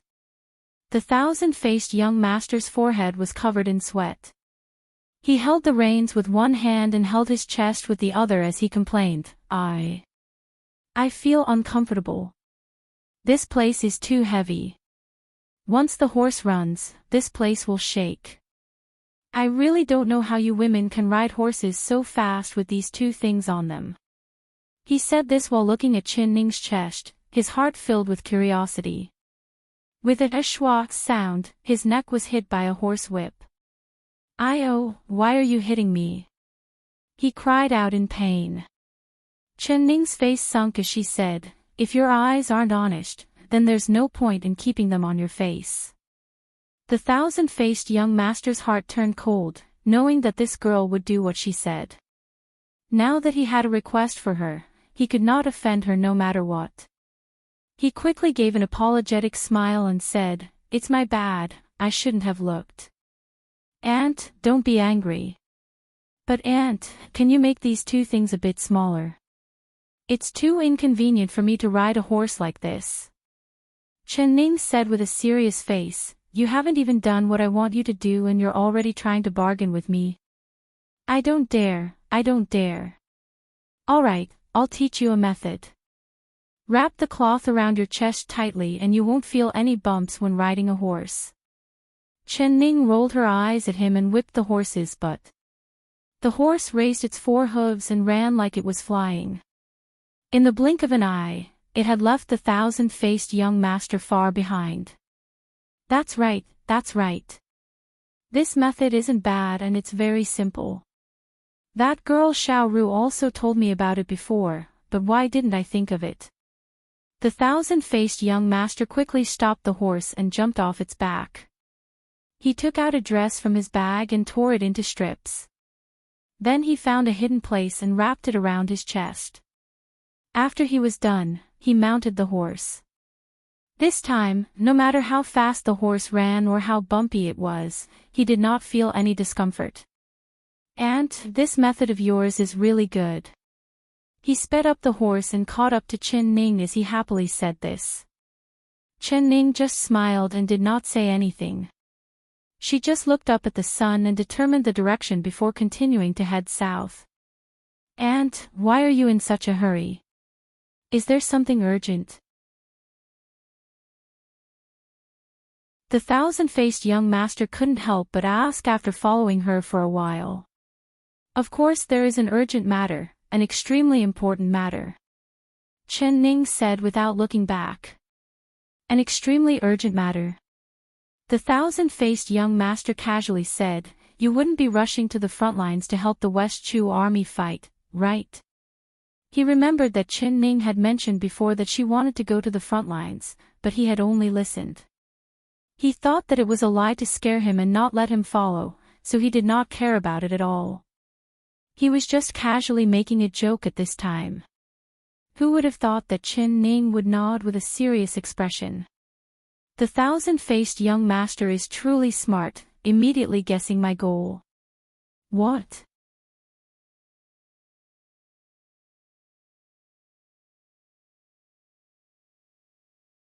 Chapter 1664. That's right, of course it's true. When have I ever joked with you? Chen Ning looked back at him from her horse's back. The thousand-faced young master felt like his entire body was in trouble. He felt like if he wasn't crazy, then Chen Ning was crazy. Did she think she had lived too long?